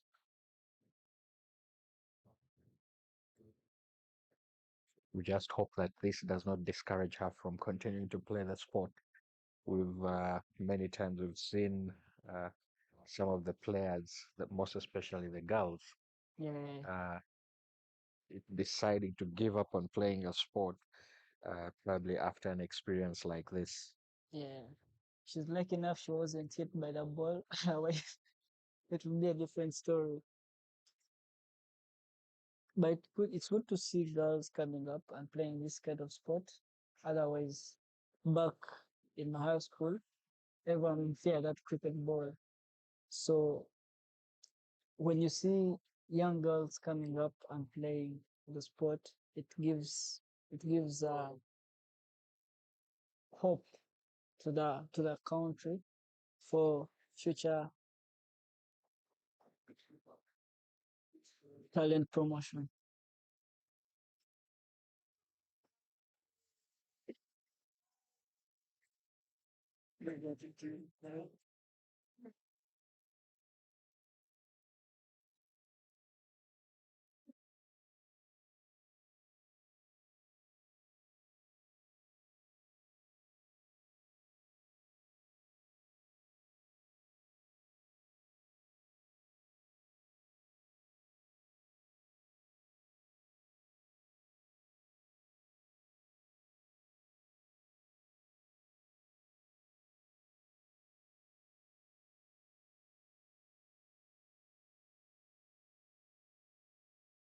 The injured player off the field for getting treatment, the game will be able to proceed with a new batter coming on, and that is none other than Mwebaza Paula, the only left-handed batter and bowler that we have seen in the game, in the two games so far. It's unfortunate. Uh, it's unfortunate when injuries happen to you, but there's nothing you can do except persevere and move on. Now, to continue with the bowling is Patricia Agong, who's only bowled 2 balls so far, legal deliveries so far. And she clean bowls Paula off the very first ball.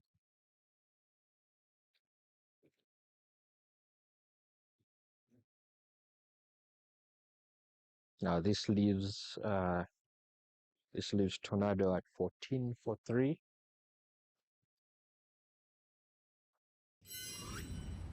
Looking at that replay with an Afridi style kind of a celebration.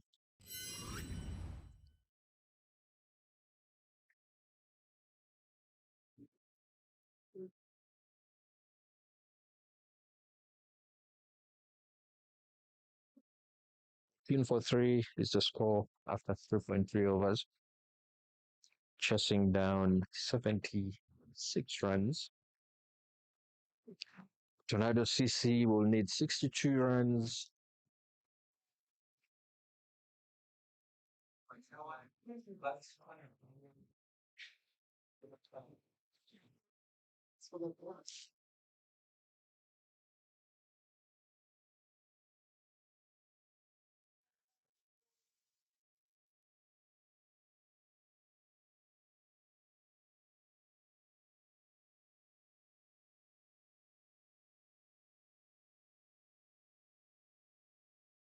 The new batter is Ashley.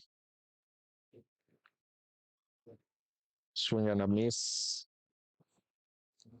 Uh, right there in your frame, you can see that all the stumps are visible. The ball is probably fifth stump, far away from the batter, and she's swinging on the wrong line.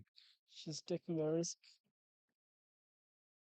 Swings again. She's able to make contact, but Patricia is quick to stop the ball from running away from her, saving a couple of runs for her team.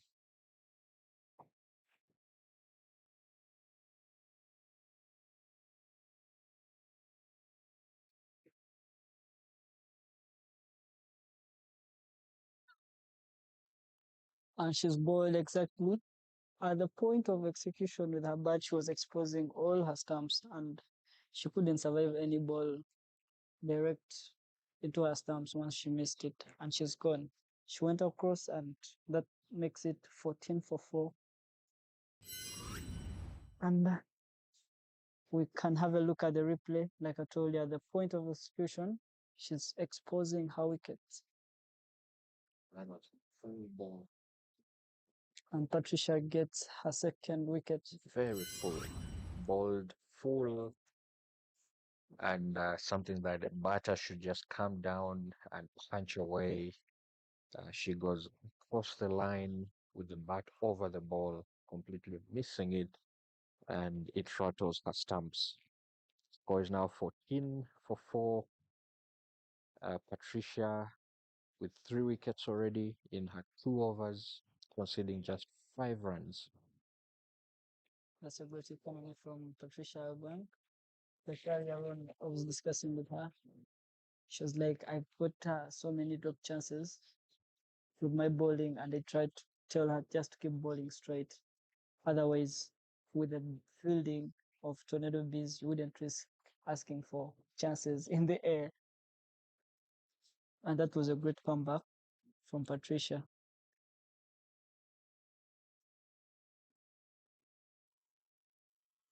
I think Jack Keelan is trying to do the same. Otherwise, there's a loss of momentum from Tornado CC. And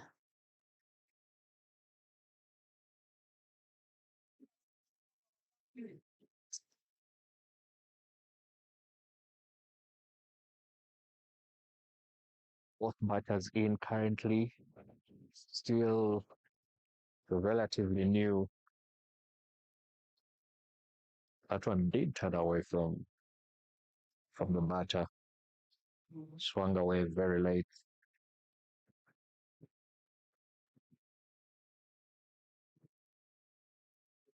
And I think something that I seem to notice that's common with very many of the batters of Tornado is when they take their guard. Yeah, case in point now, like when you look at Wagala, she is batting, covering all her stumps. she's giving herself more chances of being bowled the LBW or getting out the LBW. And if you looked at the previous batter, Ashley caused all her stumps. I think, do you think this is something the coaches need to keep instilling into their players? And they should know the reason. Like at the moment, she's covering all her stumps, and I don't know what Jacqueline is trying to do. Just bowl straight to the stumps and try to get her ball or LBW out. And batsmen should understand which kind of guard and why am I asking for this kind of guard. Am I comfortable playing when I'm standing in my middle stump or my leg stump? Otherwise, it's it's risky. That's good bowling from Jacqueline. I'll probably advise Jacqueline to keep straight as much as possible. I doubt if Kwagala will be able to play the on drive or play as straight as possible once the ball is bowled straight into her stumps.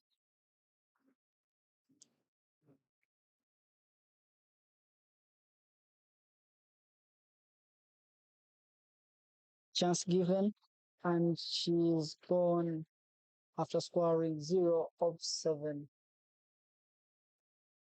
You can see the celebrations there uh, from the fielder, passionately known among her peers as Amami. There's been a great improvement in the fielding side from both teams, and Sharon is now In your frame there is Sharon Atula, who is going to celebrate with her teammates while laughing. For what reason, we have no idea. In the replay, we can see it's a good take, good take. I think it was one hand take, however much she came with 2 hands. Must have been an element of fear when the ball would get out If and it throw. happens.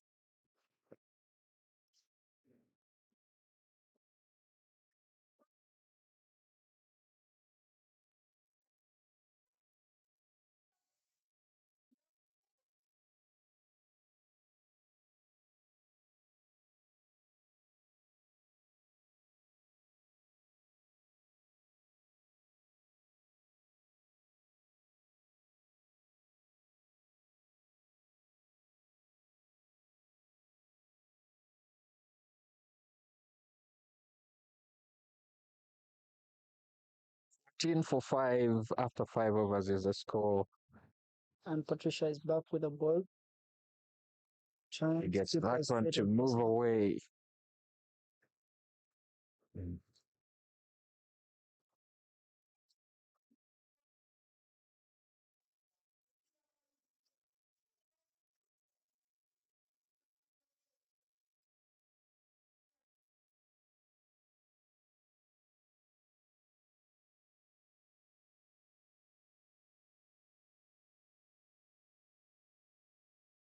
Patricia is bowling her final over.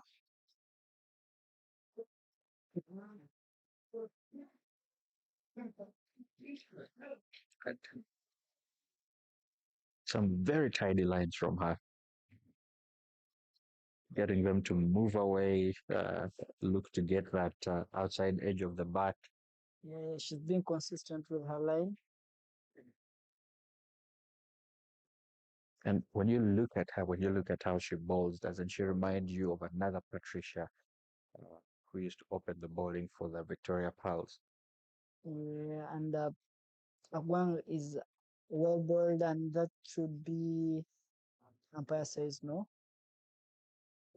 Agwang is a product of Soroti Academy, I guess. Soroti has produced a couple of players on Victoria Pals. I think it's the backbone of the Uganda ladies cricket, and it's good to see how they play. So far, they have two teams, I think, in the ladies tournament. That's Olida and Soroti City. It's good to see such development programs, and we'll love to have a replay on the previous poll. This should have been close, or it Close. could have been out, Close. That's a but close call for umpires the called. umpire. That's a close one. It had a bit of movement on it. It's sitting above the knee roll. So umpire could have probably judged that it was still rising and it wouldn't hit those stumps.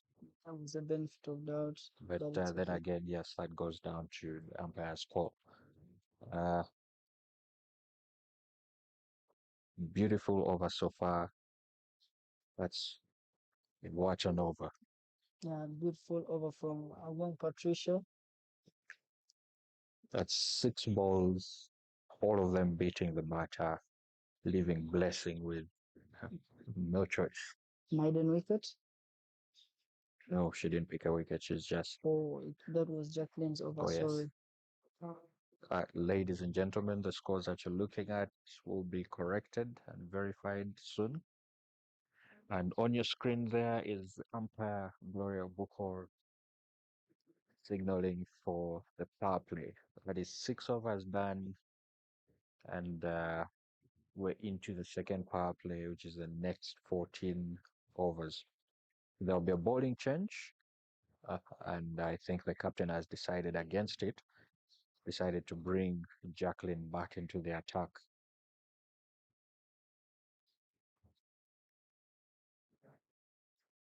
I think the goal here is to kill them, Yeah, use them for speed. yeah, as soon as I think something that the captain must have realized that yeah, the girls of Tornado cannot play the faster deliveries.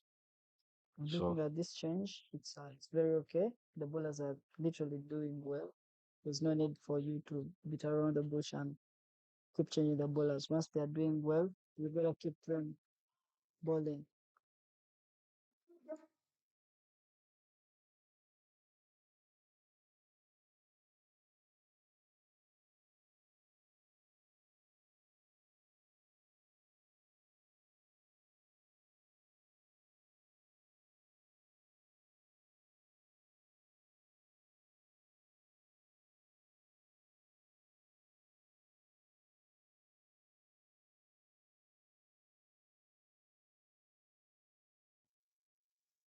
all is for one and comfortably taken.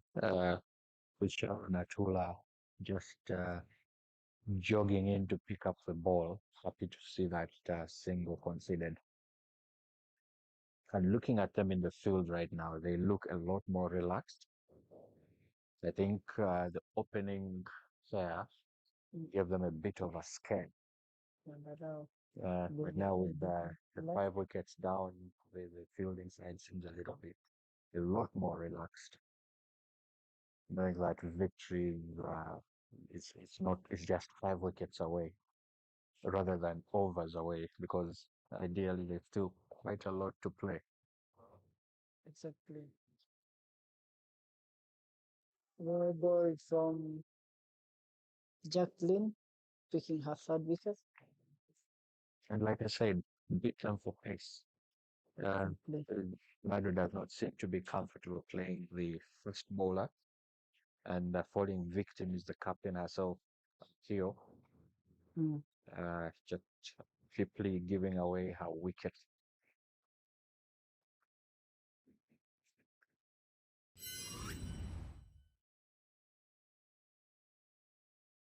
right there. We see Jacqueline deciding to bowl it straight and Pio giving herself some bit of room and swinging across the line, missing the ball completely. And Jackie is grateful for the wicket that has been given to her. She currently stands with figures of 2 for 9 after 2.2 overs.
We apologize uh, for the lack of scores on your screens.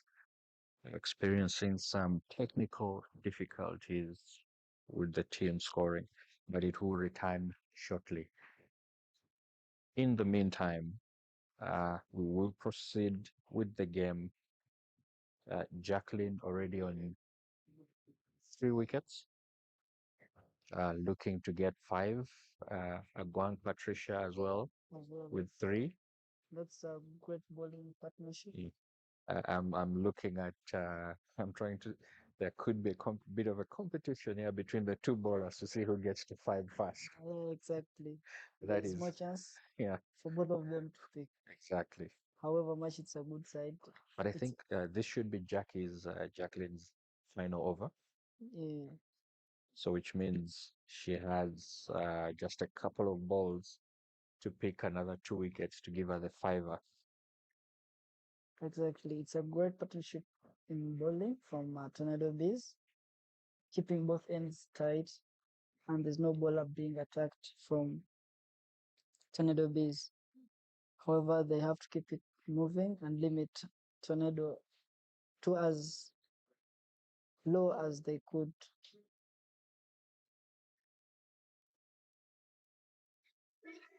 That's edged to third man. And The ball was for two. Immediately it came off the bat, and you could see that the running this time showed that need for the two. I think the non-striker did see that it ran down to an area that would be difficult to have the ball thrown back immediately. yeah, as we are talking about the field setting, uh, fielders with power throws should be put at the boundary, and some as fielders that catch the ball should be in the boundary, and fielders that are very active should be in the circle.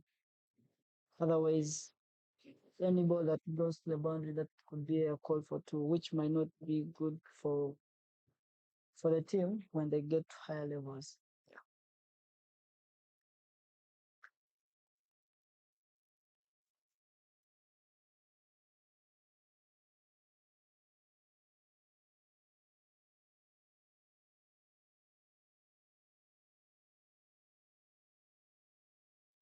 That's got between points. Uh, and it's still two run. Easily taken the point position for two.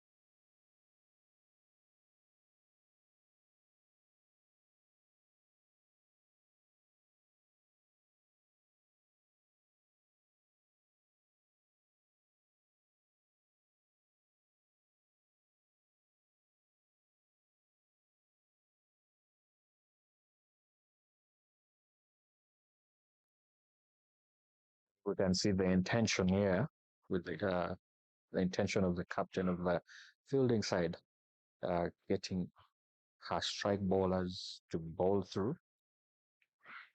She picks a wicket that was fully bowled, Yorker length, and Patricia manages to get her fourth wicket, limiting Tornado CC to a very low score and at the same time a very low chase. Yeah, and that was played lazy again. Yeah, exactly. It leaves me asking questions of what kind of practice they are having back in school. You would think that a ball delivered full like that, the player should be able to get her head down. As you can see from the replay, she exposed all her stumps again. At the point of execution, they asking for the guard and they are standing in the middle stump, but at the point when they are playing, they are off their guard and they are getting bowled. That has been another wicket that goes off for Tornado CC, and captain has made a great choice from great decision from Tornado Bees, the bowling side, the bowling attack by keeping Jacqueline and Patricia bowling in that partnership. This is what we call bowling in partnerships, keeping both sides tough, attacking from the first ball and defending on the last ball of that over. And Patricia Aguang is now just one wicket away from. I don't know how desperate she feels. It's a great experience when you're picking a fifer, and she misses that. Where do you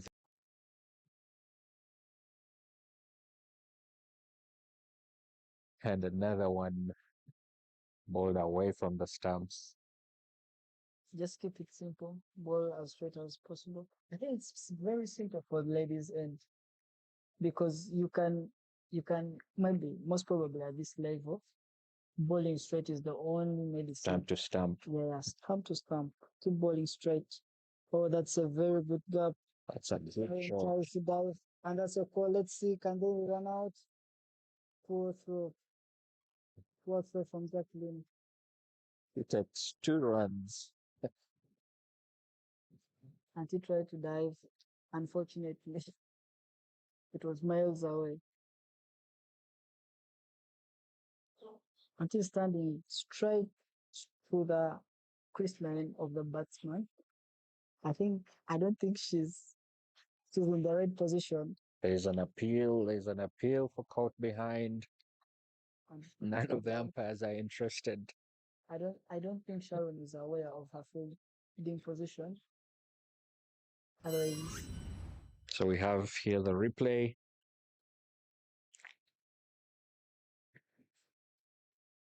All the a little straight. There's a bit of movement on it. yeah. And that's a catch to Sharon. Oh, that's a great chance to Sharon. Yeah, we She tried just to get it. go. She's trying to get it with one hand, Yeah, and we unfortunately, seeing the Tornado Bees fielding. It's bringing back the same. Let me call them vibes. Same vibes from the morning yeah, game. yeah, let's And have in a the replay replay. again, you And that see should have been, that was the first one that and that's went the begging. second one. Second one And gets hit Auntie up, drops a five up for a for dropped Agwang. opportunity. Yeah. I was literally talking about her field position, and she was lucky that the ball came straight to her. She's standing directly opposite the umpire. I think she's thinking she's umpiring, but she should have been a little bit backward. And Standing on the line. yeah, she's directly opposite the other umpire. But anyway, a chance came towards her, and she dropped it. Yeah, and now there's a bowling change. Rita Nyang'endo. Rita Nyang'endo comes in to replace Jacqueline. And with no other uh, fast bowling option for the captain, she has to resort to her spin bowlers. I think this is where we shall see Rita. We see Rita back on into the bowling, and she starts by tossing that one right up into the air. And I think in her batting when she walked out, you Mm. could see that she was showing everyone Yeah. that everything was being tossed up in the air, and that's how she Yeah. lost her wicket. So I think she's thinking that she could. I think she's thinking that she could also do the same and eventually pick a wicket just like that. But exactly, however much her balls, they may not be in contact with her balls, otherwise, it's a return shot and dropped. It's a chance given. Yeah, Rita herself makes a cock of it. She got her hands to the ball, but wasn't able to close them quickly to Fitness effect levels the are so catch. low, she couldn't jump, she couldn't move her feet. It It's looked not like agility, it looked like she jumped, yes, but that's for me to judge. jumping the corner. Post up again, nudged to, and as we Let's, can see in this replay, let's see if uh, she jumped. Did she give? she goes in, tosses it high up in the air. Oh, She did make contact with the ball. oh, She did make contact with the ball, but that is still considered a dropped catch. So, stop catch. and they continue, Catches win yeah, games. they continue not to take their chances. That score of 25-7 should have been far less than that. Yeah, they've been consistent in dropping catches. Consistently bad. That is an interesting way of using the word consistent. We often look for consistency in the good things, but here we are seeing it in all the bad things. And that's the end of the over. Score is 25 for 7. after 11 overs.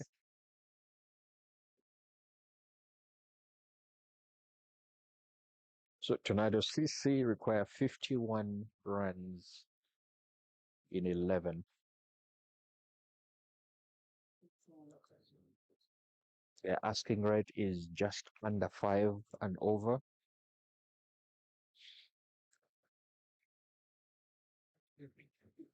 And Nyapendi has been asked to take the ball.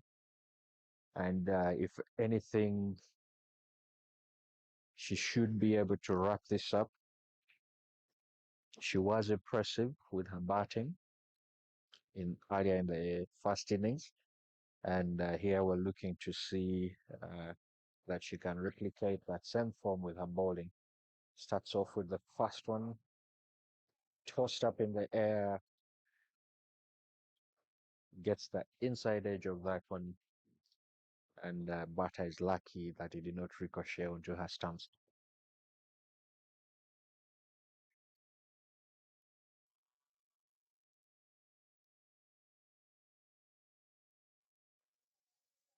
There were shouts for catch it, but that one fell short of the fielder.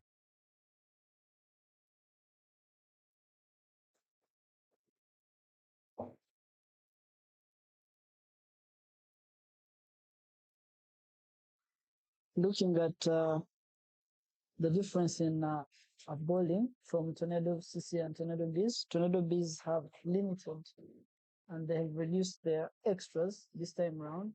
They've tried to bowl as well as much as possible.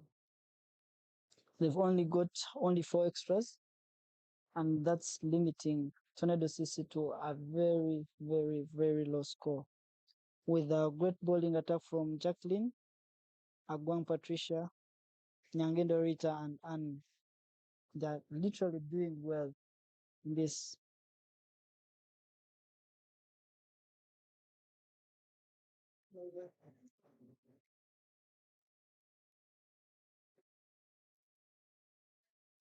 That's bowled down the legs. Umpire signals wide.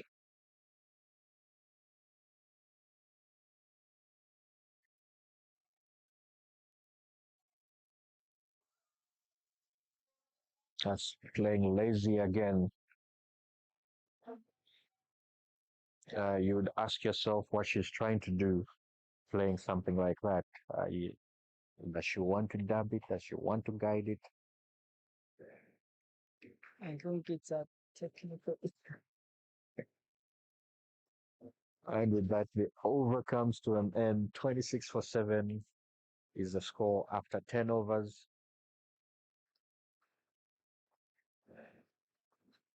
Plenty to be desired.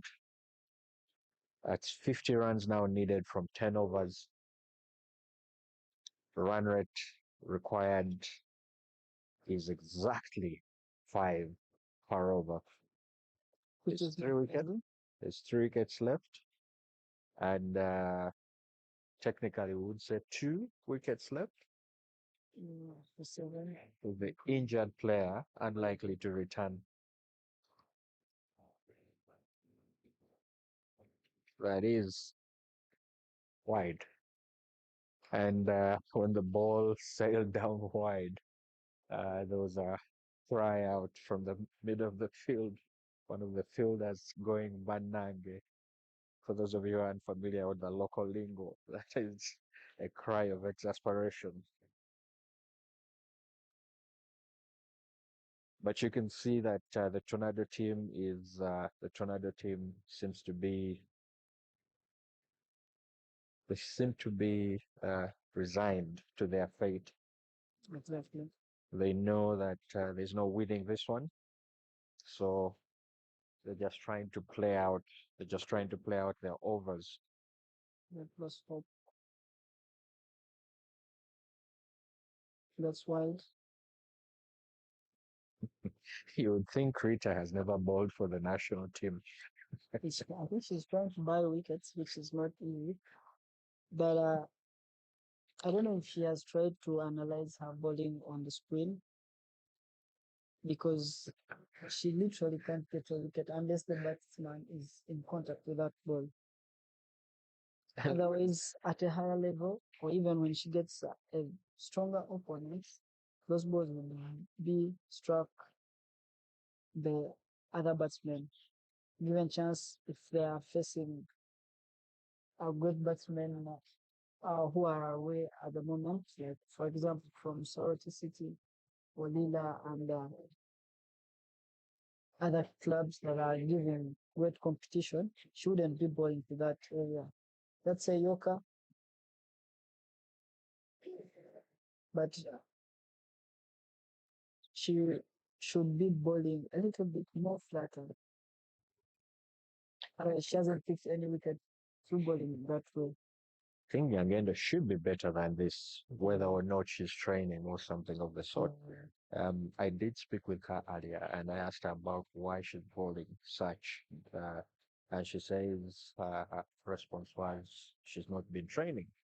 And in my opinion, I'm thinking that shouldn't be an excuse. Yeah, that shouldn't be an excuse. And that's a full toss. It's a full toss. We can only get one in the mid on. So like you said, if that was delivered to other batters, For example, Mbazi, Nakisu. I'm thinking Alako, I'm thinking Musamali, thinking Stephanie Nampina. Exactly. Those would be dispatched for maximums. But she can get away with it here, probably because they're already bowling to the tail, and it's not it's not a secret that the tail hardly. Hope she doesn't adjust from bowling lollipops to short balls. Otherwise, it will be hard for her to transform from lollipops to good length.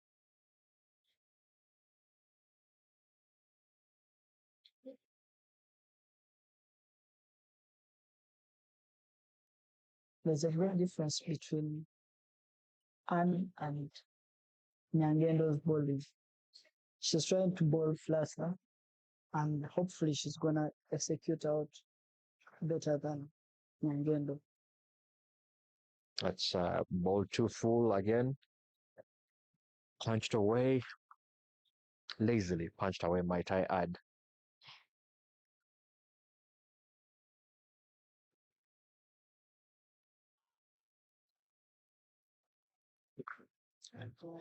That is a technique I have seen Maureen Sava. It's common in girls. Yeah. I think that's their long barrier. They're always going down on both knees, stopping it with their palms closed. Fully plied through the covers.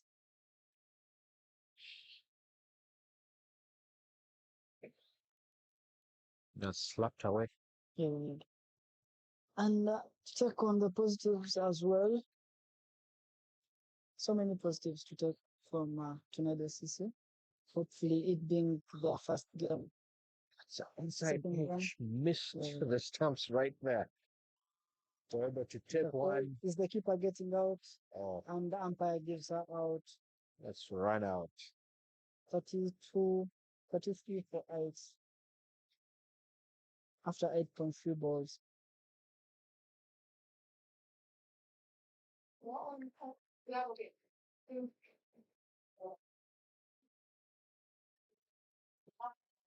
Now Morgan innings come to an end.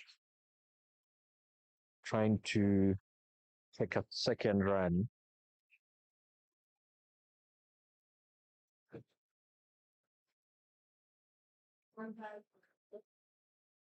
I'm looking at both games. I'm looking at both games and I'm thinking the coach ought to know, the coach ought to look at this and work on some of these things. Mm.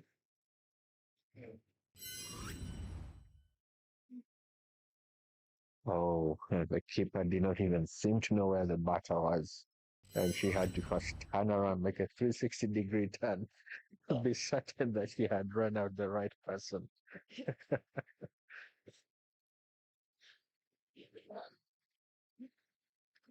You're talking So, about like I was saying, the coaches, I'm thinking for sides like Tornado, you would be thinking that the coaches should be able to take notice of one, how they're being dismissed, two, looking at their bowling, the extras that are being bowled. mm, Um, running I between think the wickets, running between the wickets has been one of the biggest outdoings for the Tornado team. as well as capitalizing on the bad balls. Yeah, exactly.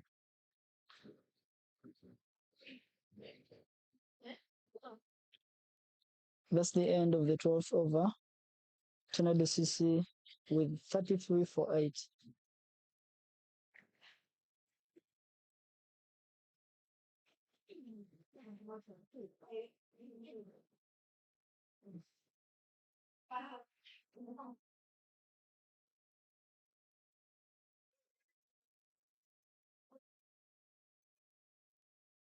This might just as well be the last wicket stand. We still haven't yet gotten word from the Tornado dugout as to whether the injured player will be returning. I don't think she'll go back. Well, let's wait and see. I bet on People, that. some people can be resilient and fight for their team. Look at Oh, Nyangendo. that is, oh my goodness. You can't believe that she has ever I played. cannot believe this. That is way, way, way You can't afford to do unbelievable. that. No, right off the street. And now it's a lollipop. I told you that the ball can never hit the stumps. Otherwise, one day she will land on a great batsman. I don't think she will ever bowl like that again. I think this is their Yeah, first game for exactly. Tornado Bees, and there's still more games to come. So we are yet to see how their bowlers will be tested Yeah, going forward. Oh, finally, she does the correct exactly. long barriers. And that was a good execution coming down the track. Yeah. I'm trying to get one. So it is interesting to see that the ball that was a free hit, she did not do that, but then Yeah, the ball that could pick her wicket is the one that she decides to shimmy down the track. that again comes to game awareness.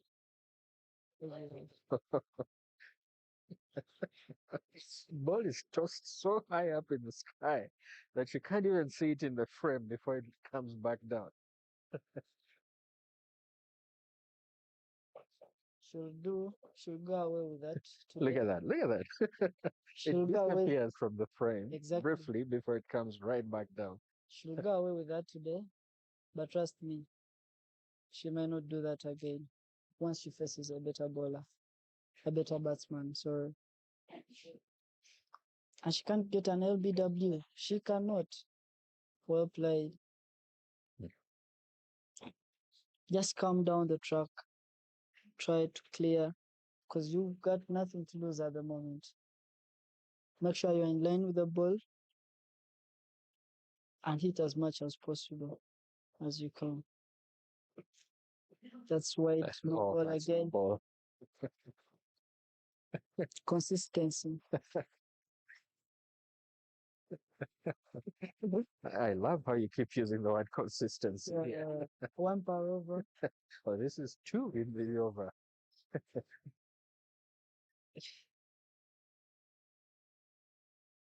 and wide. Oh,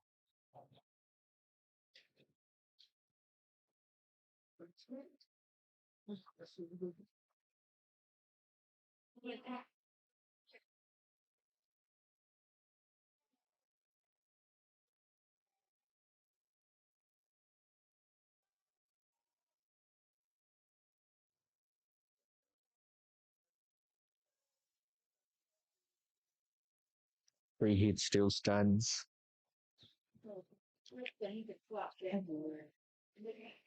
That is bowled well.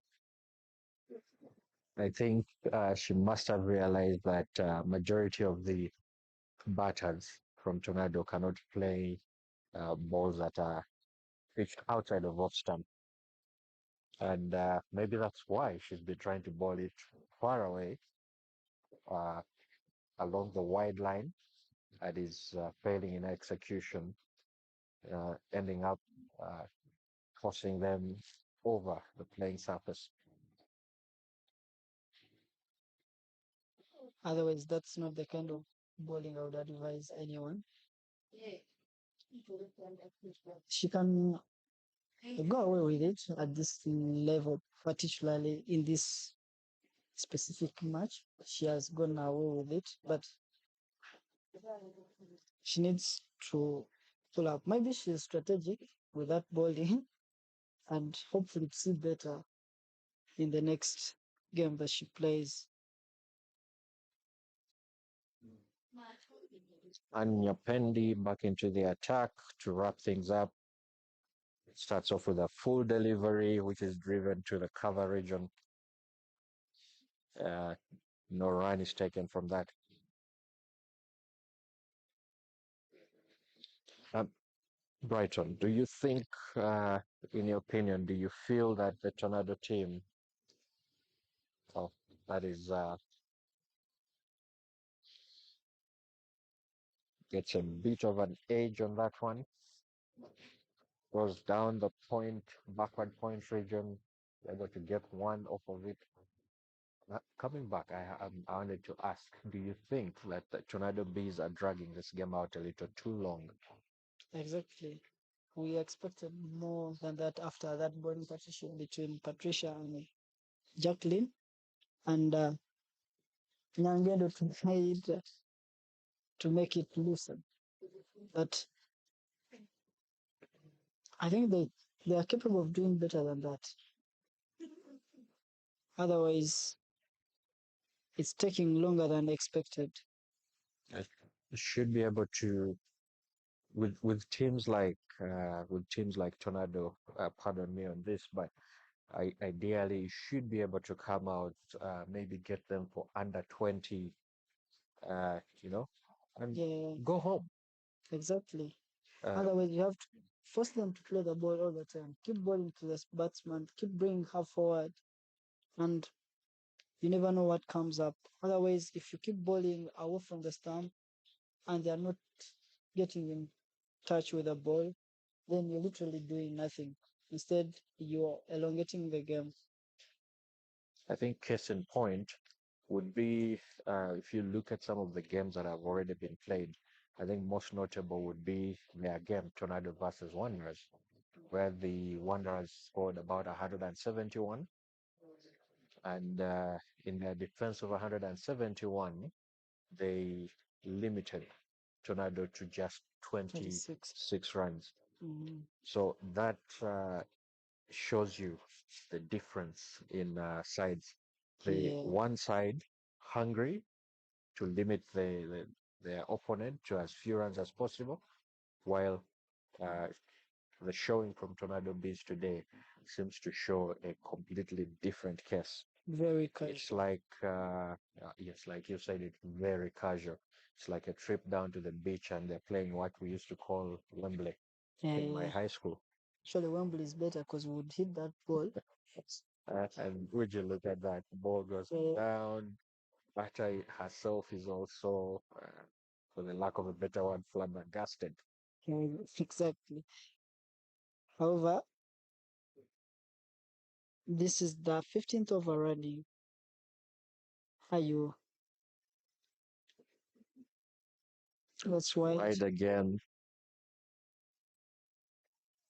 there's been, if we were to count all the extras that have been bought today, Mm, we would probably be clapping our hands saying 50 up.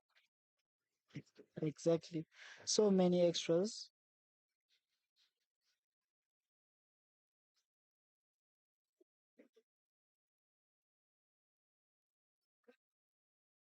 Looks And happy with the disappointed, shot.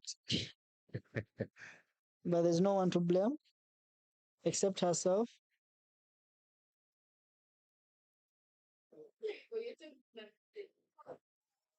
And finally, she It executes had the straight anti. into a fielder.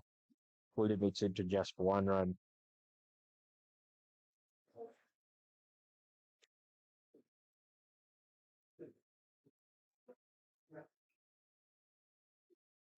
Mm.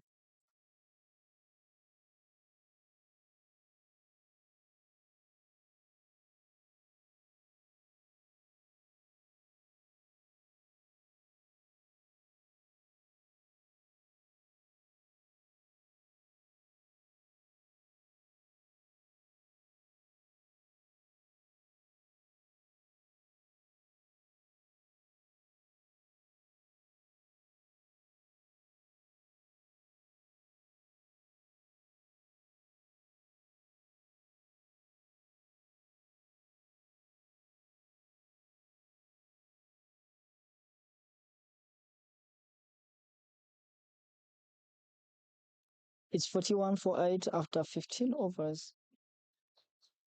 And Tornado CC are trying to chase a 75 run score from Tornado Bees.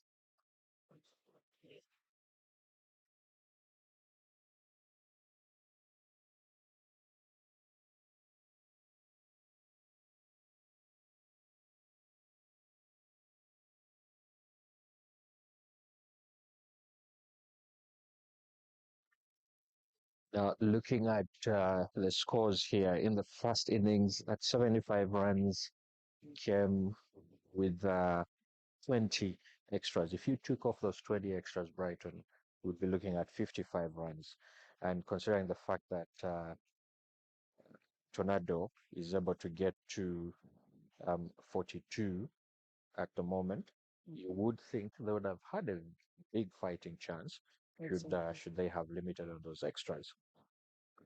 That's a good strike through the covers.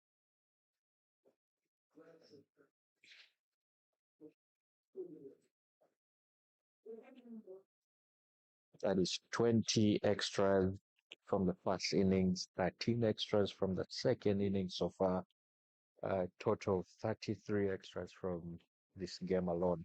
The first game was a lot worse. Yeah, I think 21 and just about 15 or 16 extras, 17 extras in the next game.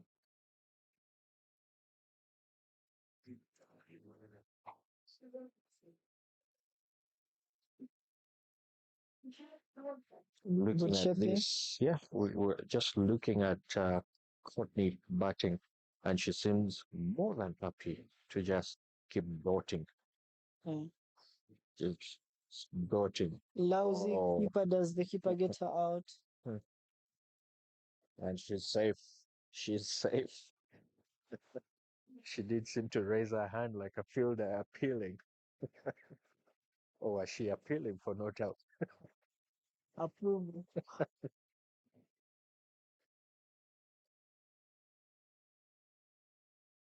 Anyway, that marks the end of 16 overs. 43 for 8.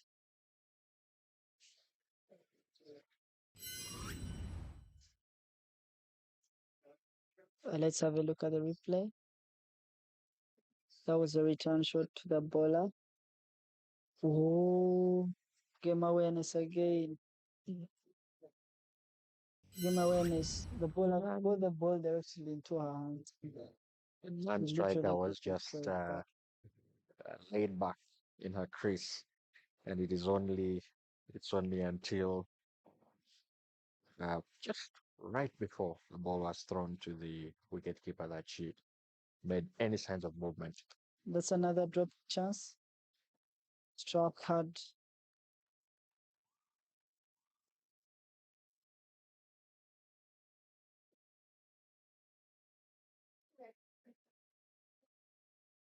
Tunulumbis need a catching session.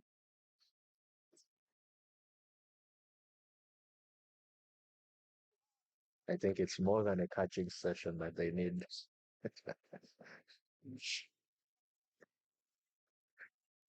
Very many of them during the lunch break kept complaining of how tired they were just after the first game.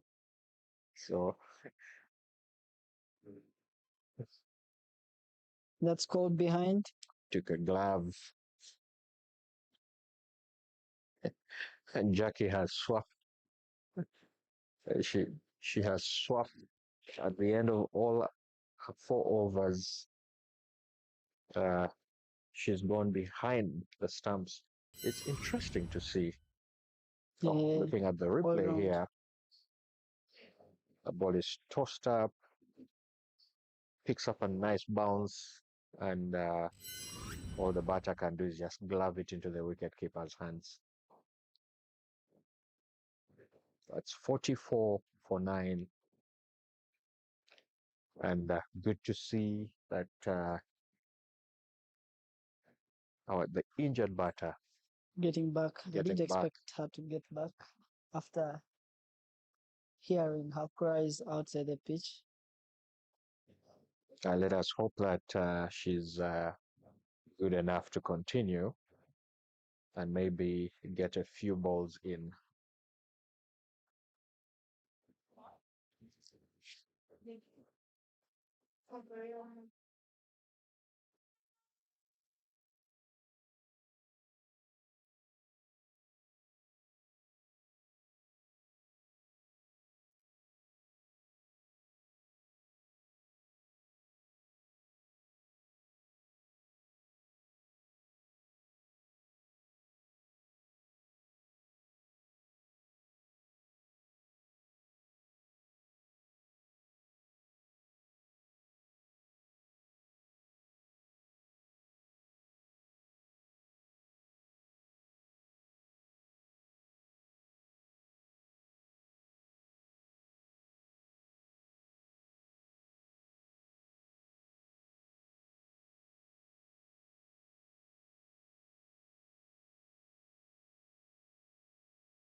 Literally missed that one, trying to chip up for a drive, but completely misses it. Cost up again, hits her on the pad. The line is way outside the line of the stumps.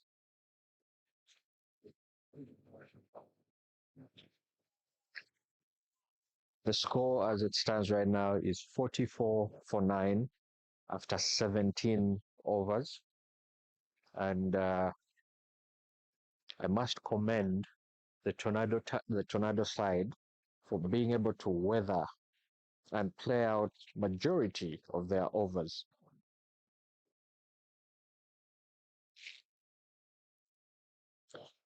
Now all that is left for them is to work on a few areas that are lacking in their batting, in their bowling, in their fielding, and they can be a good side uh, to play against the others. And considering that this is their very first time playing in the league, you would say that this is a far better showing of them. Yes, actually. Like I can say earlier on, back in the days when we used to play, and we had just started playing the league back where at school, our coach would always emphasize on us playing the ball before even looking forward to get the runs.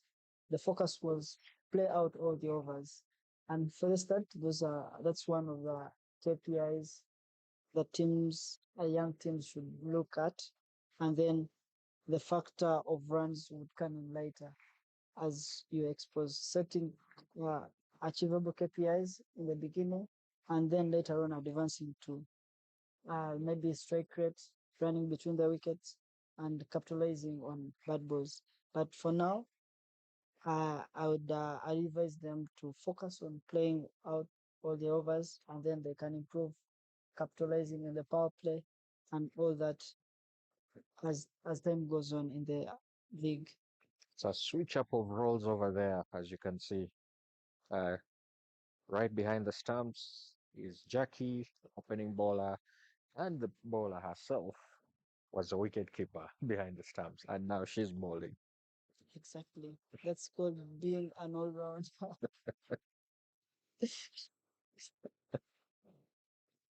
You can see the fielding side with their hands on their heads, missing out on an opportunity to get the Tornado all out.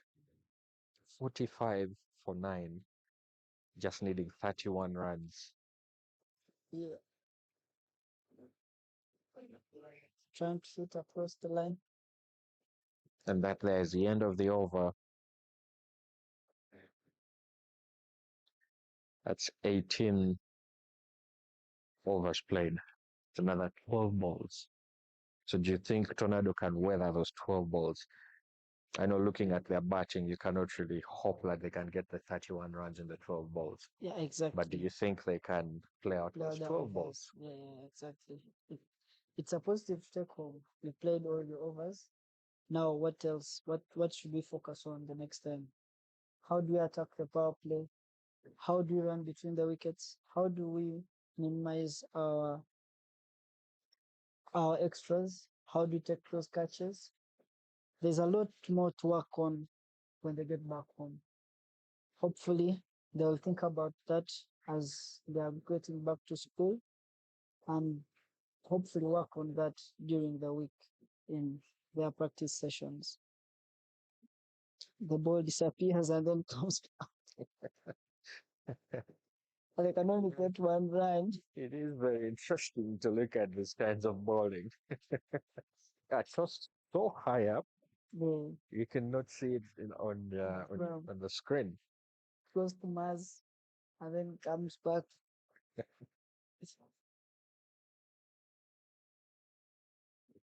It could be strategic. Toss it up, toss it up. Well, I think that is a major weakness I have noticed in women's cricket here in Uganda. Very many players find it difficult to play all stuff just like that. Yeah. Looking at that she is comfortable, just dotting those ones away.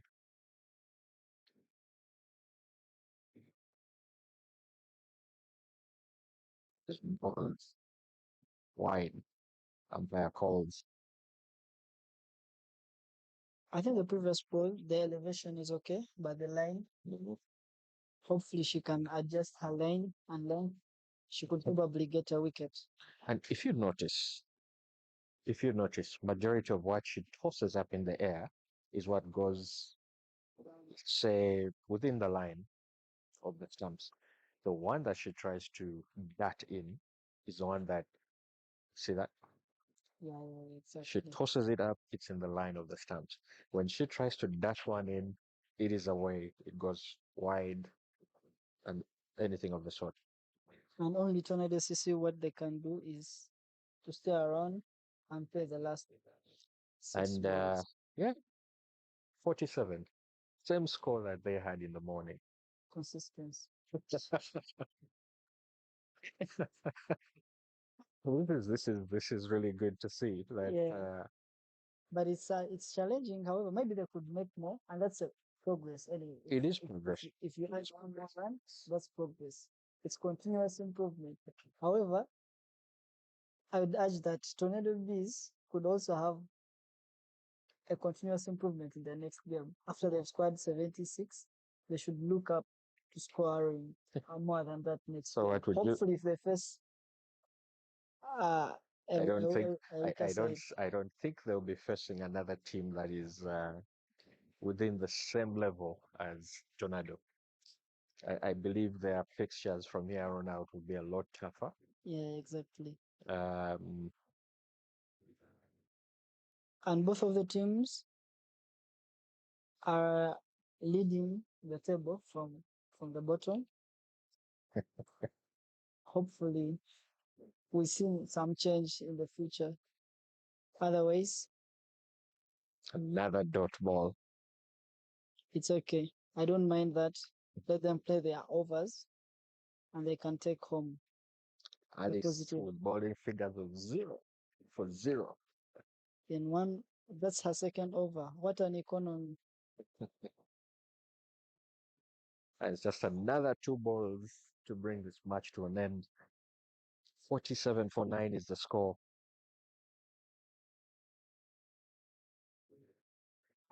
Oh, she gave herself that space. The ball sneaks through. Just 2 balls to play. Balls to play. 2 balls to play to complete the overs. Anyway, one ball can make a difference. Oh yeah, that's true. They always say there's for a batter, there's always that one ball that Yeah, has your name written on, yeah, and exactly. that brings an end to the game with Tornado Bees winning by 29 runs. In the replay there, we can see the bowler Alice balls it straight into the stumps.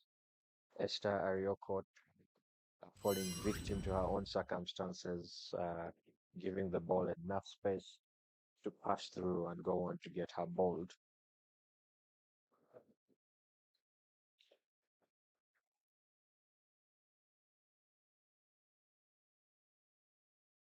And on your screens there, uh, you can see the Tornado team walking on to shake hands with Tornado Bees. It has been a great day for cricket in Uganda, more so for the ladies.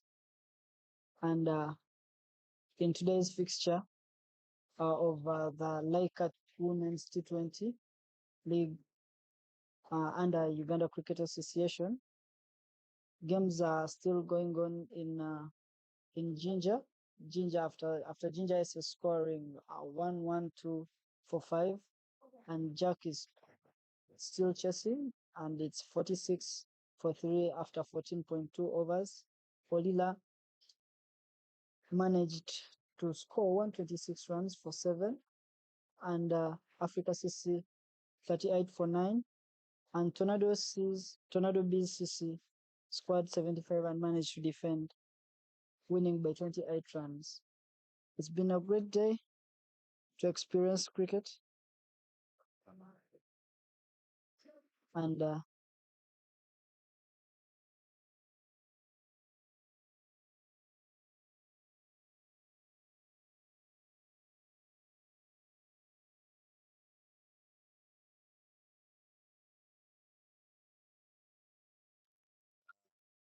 This has been a bit of a contest.